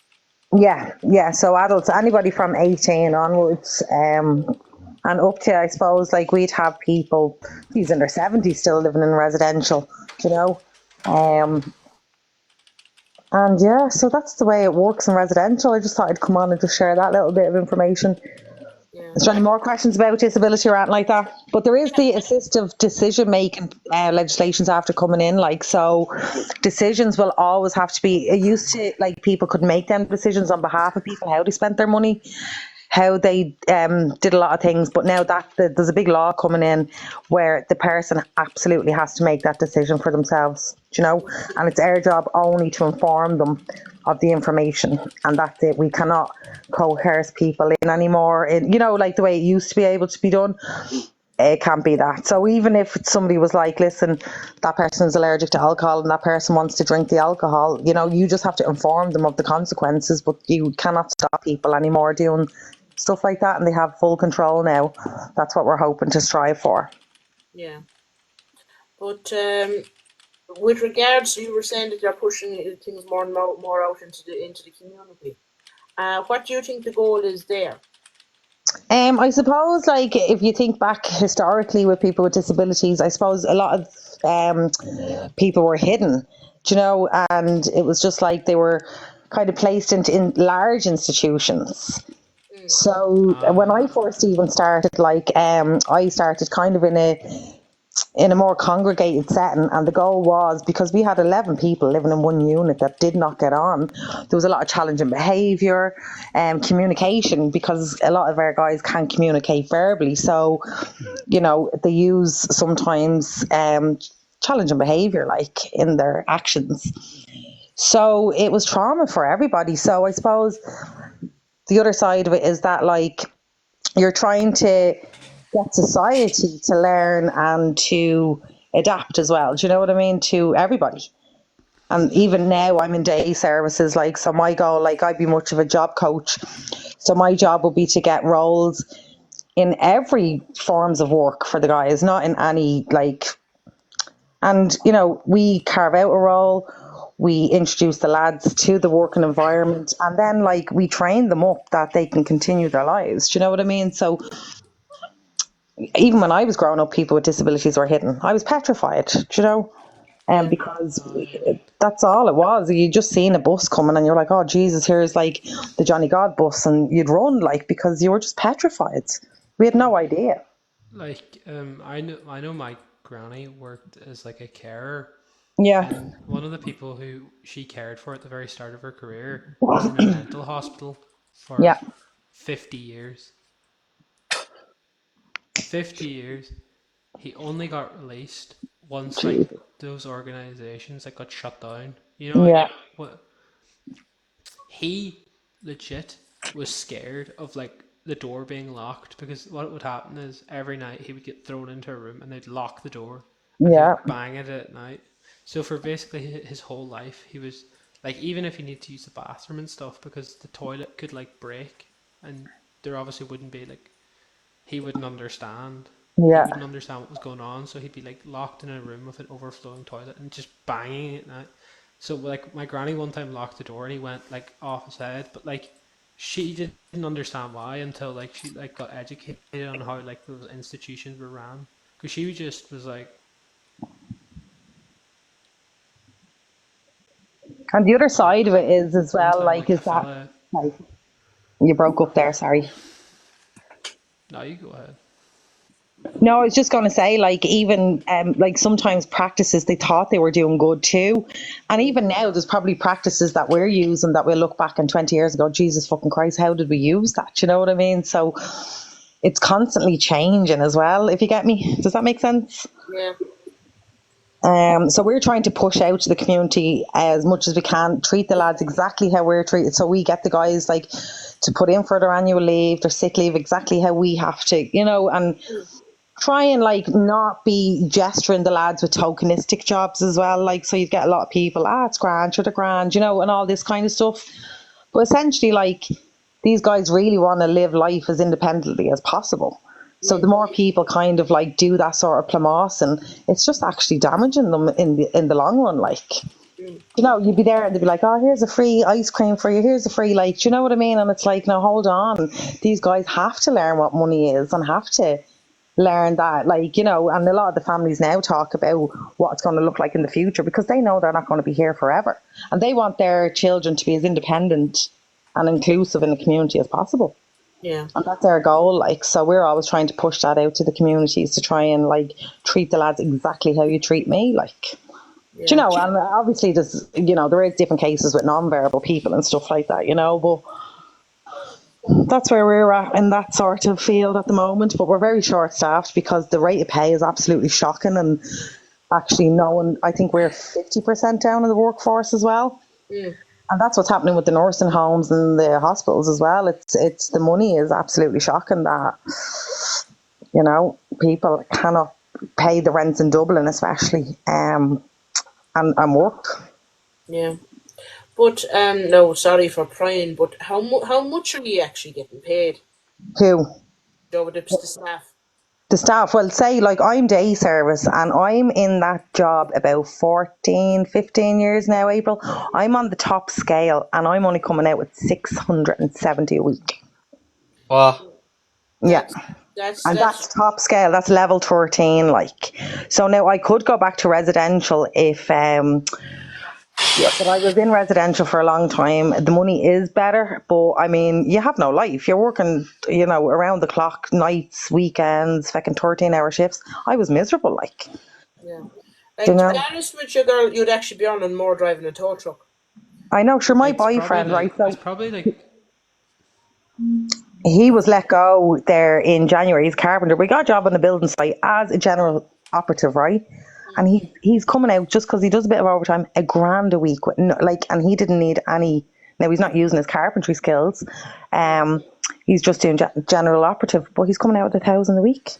Yeah. Yeah. And there's me fucking 15, sorry for coursing, 15 years in that job, and we're at the top scale, like. Yeah. No, So that's shocking. And like for example, like I found out recently, I couldn't actually get over how cheap counsellors were. The average wage for a counsellor in Ireland is 34,000. yeah, I'd well believe it. Yeah, And yet they're saying, oh yeah, no, we don't have the money to provide counselling services in areas. Like 34,000 would cover one area. Joe, say for example, a place the size of where I come from. yeah. It's just shocking, and that's where it's all like. I mean, here's just one scenario. So years ago, a lot of our stuff was handwritten, so all our reports, all your documentation was kind of handwritten. And now, because everything's starting to go online and stuff like that, they have data control officers, and their jobs are starting on like 50 grand. And I'm like, we're actually protecting the lads on the ground. And you're getting paid now more for a job that wasn't there 10 years ago. You're getting paid to protect files online. It's crazy, like, Yeah. And you know? you see, there's a massive devaluation of caring labour. Yeah. There is. It's And soul destroying, because you actually do tell people in the end, don't get into it because there is no money. Like, and it's not that you do it. Like, I didn't decide, oh God, I want to do this because I want to have money. You knew you were never going to like be rich, but you did think you'd have some sort of comfortable lifestyle. Do you know what I mean? and And you're not. it's some of the hardest work possible to do. And I mean, if you look at it, like for example, what you're earning, and like for example, what people who would be in similar No, and roles in the way nursing that homes the use. government always twists it is, So, sorry, Glenn. Um, people, like what you're earning, and then that versus what people are paying for the services, or what the government are paying for the services. There's an awful lot of money disappearing in between, and it's disappearing into privatization, I think. Well, there's Uh, a lot of now Well, there's not. There's a lot of audits now coming our way from HSE, mm, and they're literally wanting to know exactly how many hours the lads. So some lads might not want a full 30 hours a week, mm, but they might need it like eventually, a few months or whatever time. But they're looking to actually cut their hour contracts down and add more people into the mix. Do you know what I mean? mm. It's all a numbers game. And like, look, who they want to be auditing now are the people on the level above you, the ones who are managing you. Oh, it's very top heavy as well. I mean, like, the supervisor roles and it's just insane. I'm like, there does not need to be that many managers, Mm, but there seems to be always another one popping up here and there, So yeah. I agree with audits happening to absolutely look at that sort of stuff. What do you think needs to be done for services for people who are in those kind of disability services?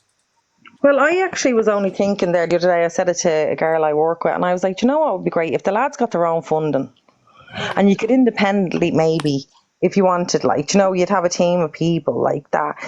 I don't know. I was just kind of randomly coming out with this the other day, and I was like, say if you gave, so they got individual funding and that goes to a service, but if you give the guys their funding and they could choose to what staff, like to like have independent social care workers, if you get me, mm, and you could be kind of like, this person only wants you for 2 hours a week, but this, you know what I mean? He wants to go on a hike with you, or he wants to go to the gym, or he wants you to teach him, whatever it is, like. mm, But a lot of the guys have to work with people they don't even like.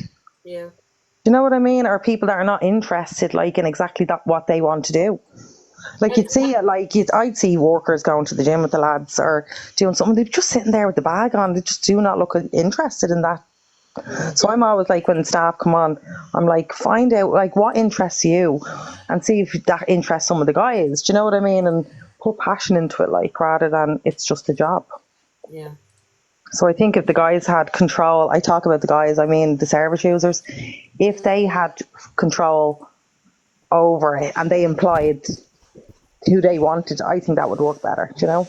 It would, and it would be, it'd be a very kind of holistic way of managing who was decent in the place and who wasn't. Absolutely. Yeah. Yeah. can I ask a question? I've just been doing a bit of Googling, and it says and like into these residential homes, it says that like 70% are men. Is there a reason for that? In staffing or It says like in service? 70% of like adult services, like the actual people using it. I never even heard of that. I suppose, Like, well, I don't know. A lot of the houses I worked in, it was kind of even. Like, but I don't know. I'm not too sure. I suppose in oh no, some I was just wondering respects, if it. I suppose Sorry. maybe I'm just going to put it out there. I suppose maybe in some respects, women are easier to manage at home because of the fact of not being as physically strong. You know Yeah. how you know how with some people who have certain disabilities, they can be a small. Some people can be a small little bit volatile. And that's much worse in a man than it is in a woman because of just size and strength difference. Yeah, very true. And is that, sorry, Bland, was that just got to do with intellectual disabilities, or was that like residential care in general? Residential care in general. Yeah, so you'd see like a lot of like Oberstown, kind of like, so St. Pat's years ago kind of got rid of that and they turned to Oberstown, and what's the other one? There's another one where kind of like young offenders would go. So they'd have probably more males as well, and then yeah, that's what I'm thinking. Mm-hmm. But interesting. What was the name of the other one? Does anybody remember the other one? Overtown, and Maybe my banner. Sorry. it's two of them.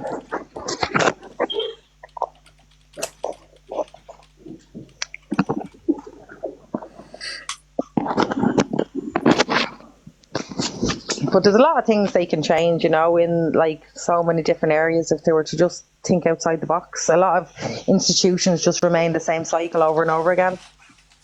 It's very hard to get change Yeah. in these places, And just putting it to you, like, I mean, I know, look, everything is so heavily underfunded, and all the money seems to be being absorbed by the overall behemoths of the management of the HSE. But in your particular area, specifically dealing with people with disabilities, Yeah. where do you think the most savings can be done in the upper levels to during in the non-frontline levels in order to free up more funding for the frontline levels? I suppose, well, less managerial posts because they're on mad money. I'm not too sure because we wouldn't get like too much information. I suppose we get told what we're allowed to spend. Like, if we're so like I'd have to do a lot of travel training, so you'd have like your leave cards, stuff like that. Like, so we have our expenses. We wouldn't be actually privy to it at all. Yeah. Like there's a lot of makey uppy jobs as well that I'm like, is that really a job?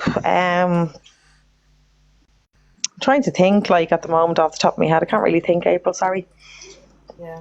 I'm sorry, that might have been a bit of a putting you on the spot question anyway, because No, it's not even. I'm actually just trying to think like what could, like, the management. See, we wouldn't get a lot of dealings with. Like, we only kind of have our supervisors, and then they have their supervisors, like the coordinators, and then they have their program managers, and then they have their directors. You know what I mean? So it's just up and up and up. Yeah. Like that. Like, I mean, every year you get kind of this email, and it's like, oh, shorter working year. If you wanted to apply for it. So it's basically like, say if I wanted to take an extra 3 weeks off. Yeah. But I could take that, so it would be spread out over the year rather than having 3 weeks unpaid leave. It would be spread over your wage. Yeah. But then you get the email. I apply for it because I've always wanted to go and do Everest Base Camp, but I just can't get the time off. So every year I apply to do it, and every year you get told, no, sorry, it's not for frontline staff, only admin staff. And I'm like, fucking, it's just these sort of ridiculous things. But yeah, like, come here, I know, like, my organisation had loads of kind of like, there was stuff in the papers about like mismanagement of money and directors flying off to Florida and different things like that, Mm. So yeah. But Let's Blow Bubbles made a good comment, made two good comments here. There's an embargo on the HSE staff at the moment too. And there's a kitchen with thousands of brand new equipment where I am, and it's unused silly stuff. Yeah.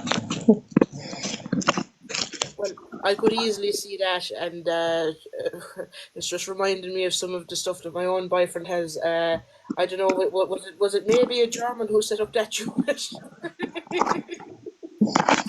But yeah, just to say it there, Let's Blow Bubbles. If you want to come on, let me know, because you know a fair bit about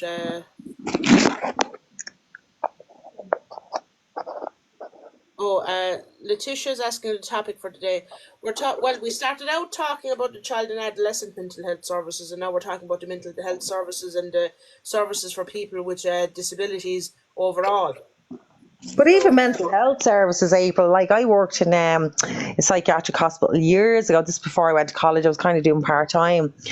And it's sorry. very, can you hear me? Yeah, I can hear you now. You were just breaking up there a I was, second. oh, sorry. I was just saying, like, I worked in mental health years ago in a psychiatric hospital. Like, and I think I find with psychiatric hospital, it's very stuck on the medical model, and there's not much social model involved in it. Like, and I think we need to really look at that sort of stuff as well for people who suffer with mental health, pushing them out into communities. Do you know what I mean? And just teaching the community. I think it's more about education with the communities as well, more so. Yeah, that's what I've seen in mental health. I've just seen it's a very medical model, and I'd like to see more social model involved with them. Like, Well, absolutely. And I mean, some very successful things are, for example, things like occupational therapy and things like that. And that can be applied to children as well as adults, and it can be applied to people of any kind of disability or issue. But there's an awful lot of that kind of thing, and like, for example, you know like, as I said again, the example of the counselors. Like, if you are to pay a psychiatrist, it's over 130,000 a year.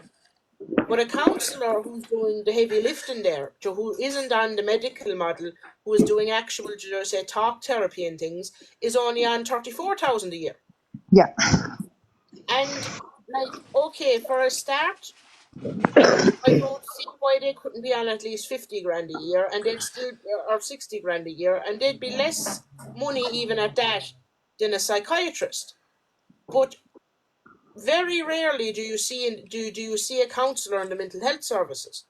Mostly what you're seeing is psychiatrists who are prescribing medication for you, yeah. instead of someone who could be sitting down with you, having a chat with you, and sorting out, kind of like how you feel about things, and kind of giving you the tools to cope yourself. Oh, massive! Like, even if you look at the wages of the psychiatrists, I mean, sometimes I'm thinking to myself, did people get into this to be a psychiatrist to help people, or is it just for the money now? Do you know what I mean? Because not only that, April, they have their private clinics on top of that wage that they Yeah, always most certainly run out of the fucking hospital that they're working in. Do you know what I mean? yeah. It's insane how much psychiatrists are on. It's extortionate. Like, I just think it's actually a crime. Because, and then you see the nurses who are 13, 12-hour shifts, like with these patients getting paid. Mm. It's But just very unfair. And they always say the most five important jobs in a hospital are the five most underpaid jobs, like with the cleaners, because you need a clean hospital, you need food, you need all these things to make it a safe environment. And it's always like, I always find like the psychiatrists, like when I worked there, like, I mean, like I would have been doing reception, like, and I mean, it was just insane how much they were getting paid. And absolutely, I mean, they weren't in you it for have the right reasons either, like. yeah, but you have the issue as well. Like, we saw it from the pandemic. Like, the lowest paid jobs are the ones that are the most essential. I Yeah, mean, it's very quick how unskilled labour turned into essential labour, and then turned back into unskilled labour yeah, after the pandemic. I Mm-hmm. mean, I don't think a clap was helping any of them. And like, I mean, it's a serious issue. And like, as you say, like, we need more, people like nurses and things. We could possibly do with fewer doctors and things if we had more nurses and things, and we could definitely do with less psychiatrists if we had more counselors. And it's all about, kind of what you want to spend your money on, and, paying people properly. Now, there's a lady here, Letitia, made a very good comment here. Funny, when I confided in my GP about mental health, he said I would be penalised because I'm a man. So I didn't open my mouth and remain a silent sufferer. And that's a serious issue, because we know it statistically, and we know it in fact, that if a mother is struggling, her children are going to end up struggling, whereas if a mother is supported, her children will thrive. Absolutely. Like, so, Yeah, I mean, sorry, I'm just trying to read that comment when I confided in my GP about mental health. So you're like, people are afraid now to open up about how they're actually feeling yeah, because they'll be penalised. Is that what she's saying? yeah. That essentially what she's saying is she went to her GP about her mental health issues, and he essentially told her that it wasn't worth pursuing, from what I can gather there, that she'd be penalised over the fact that she's a mother, which I assume would mean that her children would be at risk, if she went for help. And she just made another comment here. But you just have to embrace this different strength to not let your children see the hurt. But you see, Letitia, that is extremely hard to do, and I actually feel for you an awful lot. Yeah. That is extremely. You shouldn't have to conceal your issues so that your children don't feel the hurt. You should be able to access services without judgment. You should be Absolutely. able you should be able to receive help without judgment. And I mean, this is just another example of how sick our society is. So I think we have a Because lot of people in roles that shouldn't be in the roles, April. They've no passion. They don't care anymore. They're gone very stale and static. I see it in my own job. Do you know what I mean? Where it's like, it's even with the ministers, you know yourself, like, it's like they have no passion in transport. They've no passion in agriculture, but they're put in these roles.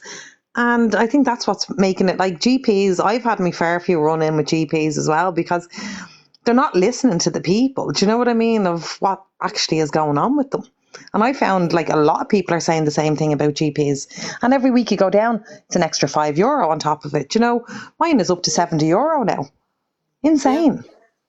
yeah. And I Oh, it's like, absolutely. I had like, so I got diagnosed with ADHD there about 2 years ago, and my GP refuses to write out a prescription for me unless so I finally kind of got it sorted there, where the psychiatrist that I was going to wrote her a letter and says, will you prescribe her this medication? She gets on to me and she goes, you need to come to me for a review. And I said, but you're not a psychiatrist. I literally paid £300 for a review just like a few days ago, so I don't need to go and see. But she goes, I can't prescribe you the medication until I review you. And I was like, but my psychiatrist did, and he's wrote to you asking you to prescribe.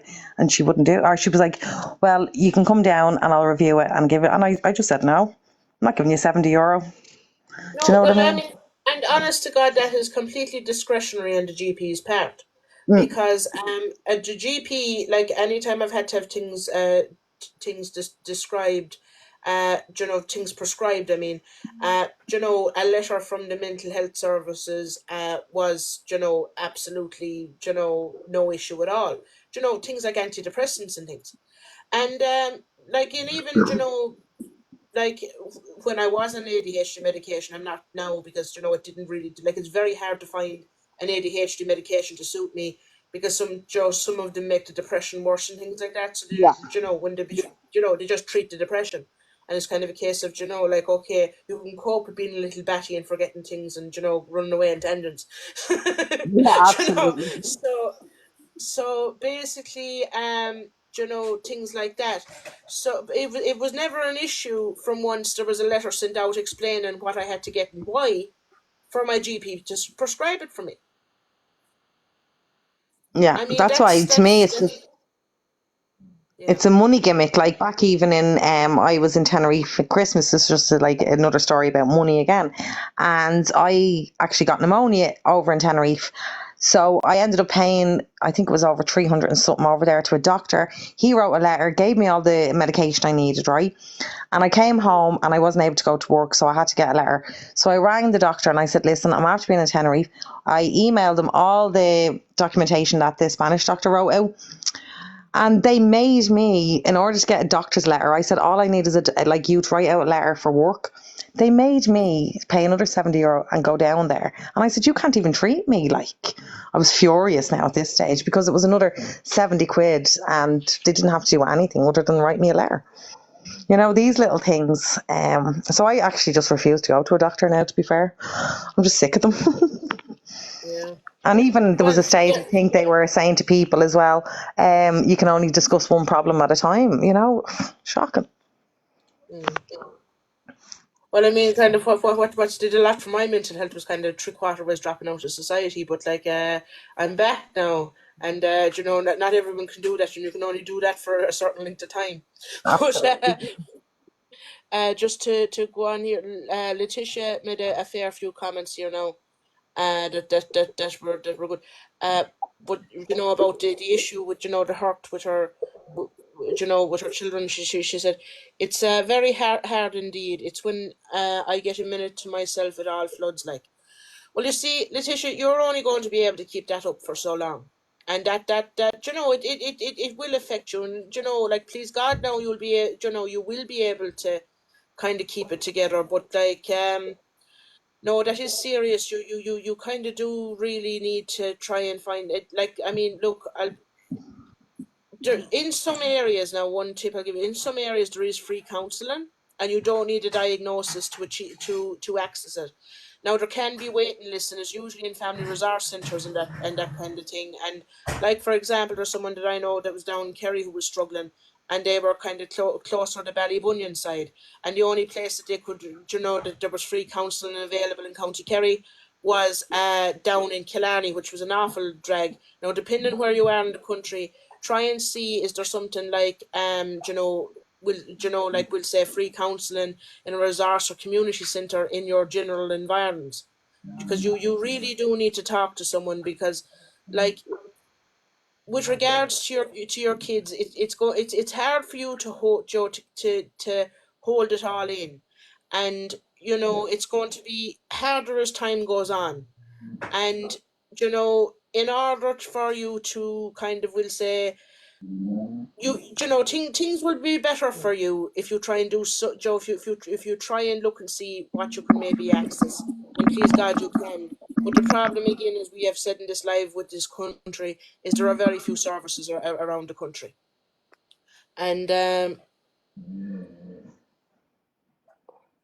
really. Like, I mean, Letitia, I wouldn't be afraid of anything like, I mean, as what did the GP say, like that you'll be penalised.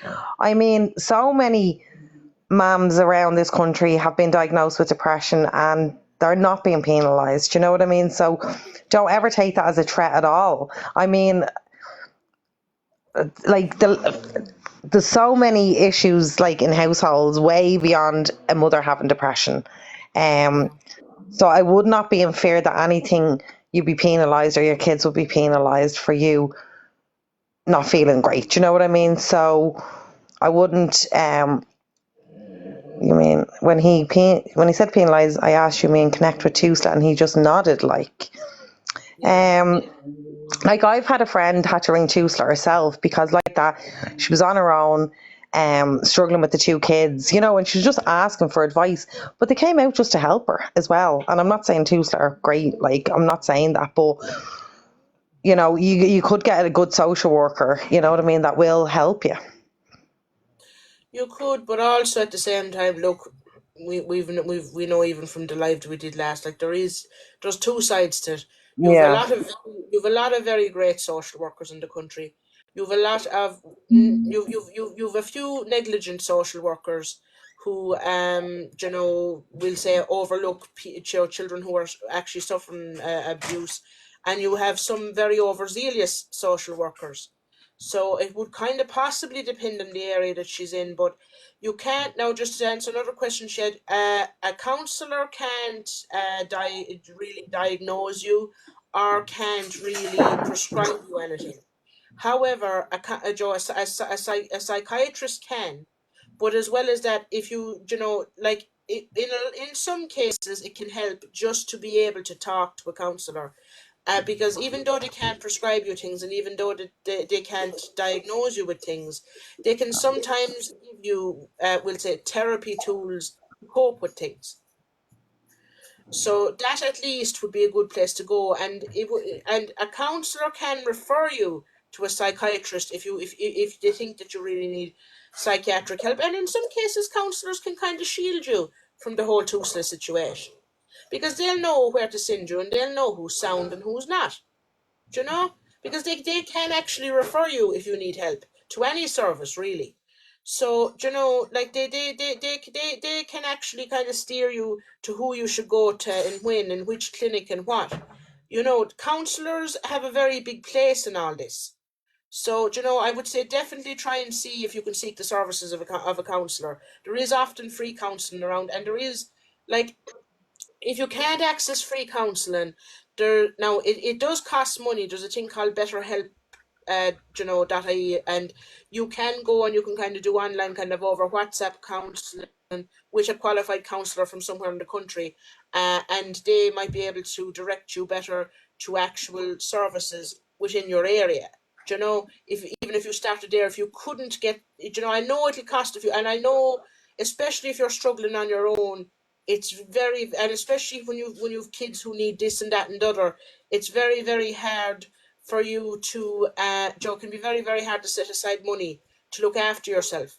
But I will stress, it is extremely important, particularly as a mother, to look after yourself. There's an awful lot of women that I know. I don't have kids myself, but there's an awful lot of girls that I know, who now have children, and who are immensely struggling, and every penny they spend on themselves they be feeling guilty about.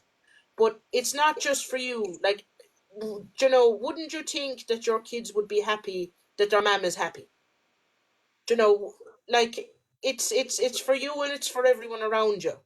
And like, you can only hold it in and hold in the hurt and hold in the upset so long. At some point it's going to come around, and by then it could be a much bigger problem. By then you could be in a much worse place mentally than if you deal with it now.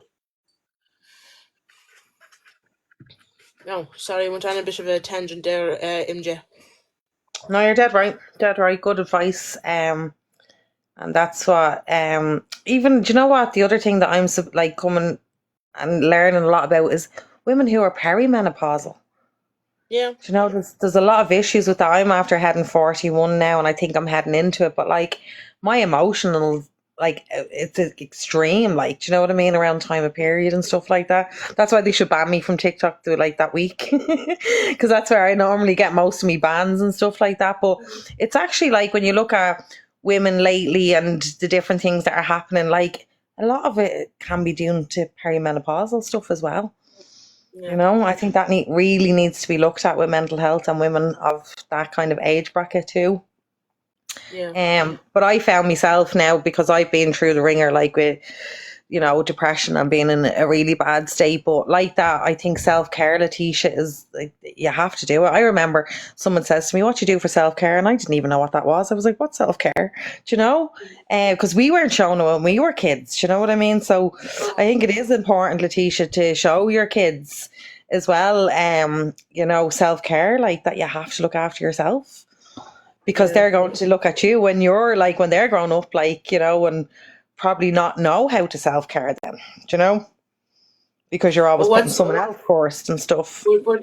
But you just reminded me about the self-care thing, because my first introduction to self-care was actually TikTok. I didn't even know the concept before Yeah. I joined. Yeah, I because was the same. I was like, what the heck is that like? And it's like that self-care for me now is like going for a walk with me dogs. It's going up the mountains and sitting at the top and having a cup of tea, or that's my self-care, is probably punishing myself actually exercising, but it's something that I do for me. So that's what I'd say, Letitia, do something for you, you know, Well, find that bit of joy. Letitia asking, what do you guys do for self care? Well, what I do for self care is when I can, I like a good, a good hot bath, and maybe a bit of, something that smells nice, incense or something. Right, that's one thing. The other thing then that I like, if I was going to do it, is I like swimming. But another thing that my two favorite things to do at times, like say for example, if I wanted to go somewhere, is to have a good browse around a hardware shop or have a good browse around guys. Brilliant, brilliant. And maybe a fish and chip, if I could afford it after Guinness. Oh, brilliant. I just love getting away from everything and everyone, Letitia. So I'll find the spot where hasn't anybody in it. Even if I see anybody in the distance, I'm like, oh, for fuck's sake. So I try and get away to just peace and quiet. That's what I try and do. And just look at the birds and just kind of the nature. That's what helps me. Like, so that's what I trying to do. There's someone at the dog scratching at the door. I have one snore in here. Well, how old are you, Letitia? Like, are you, and what do you like to do? Is there anything that you haven't done in a long time that you'd like to do? Because sometimes you have to rediscover yourself. Do you know what I mean? I had to go rollerblading sometimes, kind of bring out that inner child in yourself. I don't know, what does Kane do for self care? Political rage. I love it. Love it. Oh, I was asking Letitia there, what does she like to do? So I was just wondering, is she going to write back, like, or what did she like to do years ago? Sometimes you just lose yourself, you know? She's 28. Yeah. 28. What you call it? I'm 33. I don't know what age MJ is, but what you call it? I'm You're well, 41. yeah. But the only one in this conversation that's younger than you is Keane. He's only a Yeah. chunk. Yeah. But with regards to kind of things I put just thinking there, the perimenopause. There was a friend of mine, and she actually had two kids in the perimenopause. Oh, Jesus Christ. She had two kids and went directly into menopause. Then after that, My God. How is she coping? they're stress free. Ah, she's getting on fine. Well, you see, the thing about Joe, what's handy about it is like, she kind of lives away her own kind of, will say, her life the way she wants it, and like she has a farm and that, so it's actually not that it's actually not that bad. Like the kids can run around and they can be in around with the horses and in around with this and that, and it's actually grand. But I'll be honest with you, like I was just, when you just mentioned about the stress of the perimenopause, I was thinking, God help her, like that must have been severe. You're probably writing a sorry message to her there now for slagging her. Letitia said money is kind of something that's such a barrier, but I can look into things that can be done without money. Like, absolutely, I'm the same. I try and do things as much as I can for free. I pack me sandwiches, bring me lunch with me, flask of tea. Do you know, you try and just make do with what you have, if that makes sense. Yeah, and to be honest with you, in some respects, things you'll be doing to save money, you can kind of make a hobby out of. Like at times, like at one stage, I got mad into, kind of making preserves. There was one stage, There's and the ADHD brain coming out yeah, now, April. or things like bacon or whatever else have you. It's bits like that that would actually, well, you start out saving money and then you get more and more elaborate, and then you end up spending money again. Is kind of part of the problem. But one thing like that's that might help a lot is, I don't know what way you are spiritually or whatever, but maybe either start pray. If you're Catholic, start praying a bit more, or if you're anything else, maybe do a bit of meditation and things. Anything that you can kind of sit down, clear your mind, and have a bit of a relax while doing something. It doesn't really matter what it is. What I do like is going to second-hand shops and doing the house up and revamping. And just that's very valid. I mean, that's the same crack I'd be at with the hardware shop because, or going to Guineas, I'd be here and I'd say, right, can I afford this now and can I afford that now? And this could do that job and that could do this job, kind of a thing. And like even down to that, what an awful lot of people get a great amount of enjoyment out of is, going on adverts.ie and fixing up some bit of furniture they got. Do you know? Absolutely. They say a busy mind is a happy mind, in the sense of, I remember when I was going through a really bad time and I found me dead, like when there was nothing to do, or I couldn't even think about it, and that was my worst time. So I was like, right, I need to start doing things. And every Sunday I used to practice making bacon a dish. Do you know what I mean? So like I just every week I'd be like, right, I'm gonna make an apple tart. And it was just something to keep me mind busy for about 2 hours. Do you know what I mean? Things like them little things. Now, Letitia, I have a box of hobbies there, which I've been knitting. I just thought I was going to be everything, and it just got me through them moments. Though, do you know what I mean? Even if you're not going to stick with it, just give it a bash. True. But just what she's saying there about that she was very into her faith, but it closed the local church to house immigrants. So I just pray at home the odd time. Well, if you're very into, one thing that you could do as well is like I don't really I very seldom go to mass, right? And the reason why is if I'd be religious, but I very seldom go to mass, and an awful lot of it is because I do not support the church as an institution. And so I wouldn't really be getting involved in the church, if you get me, but the odd time when I feel like I need it, I might go. But what I have actually is in the corner of my room is I've kind of made up a very kind of elaborate altar with various holy pictures and things, and candles and incense, and all that kind of crack. And and I'd be going out, and like I'd be when I be going up the road or through the fields or whatever, I cut a few flowers and stick them in a vase there, and that kind of thing. There can be kind of almost a ritual to it, to kind of doing things with your altar, if you get me. If you do feel that way. And another thing is bacon is lovely. I love that. I've been making banana bread and giving it to family, and that's lovely. That's lovely. And Right. what you call it? Yeah. Hi, Keane. I, Sorry, Did you we ever, forgot about you I there. was, Don't I worry. was, I was just gonna say I'm gonna head off. Yeah, you're having too much of the mature women discussion. Yeah, we need to go on a political rant right now for Cian. yeah. Oh, but Yeah. TikTok's great, I have to say. It connects everybody. But anyway, good night, Cian. Cheers, night lads. Good night.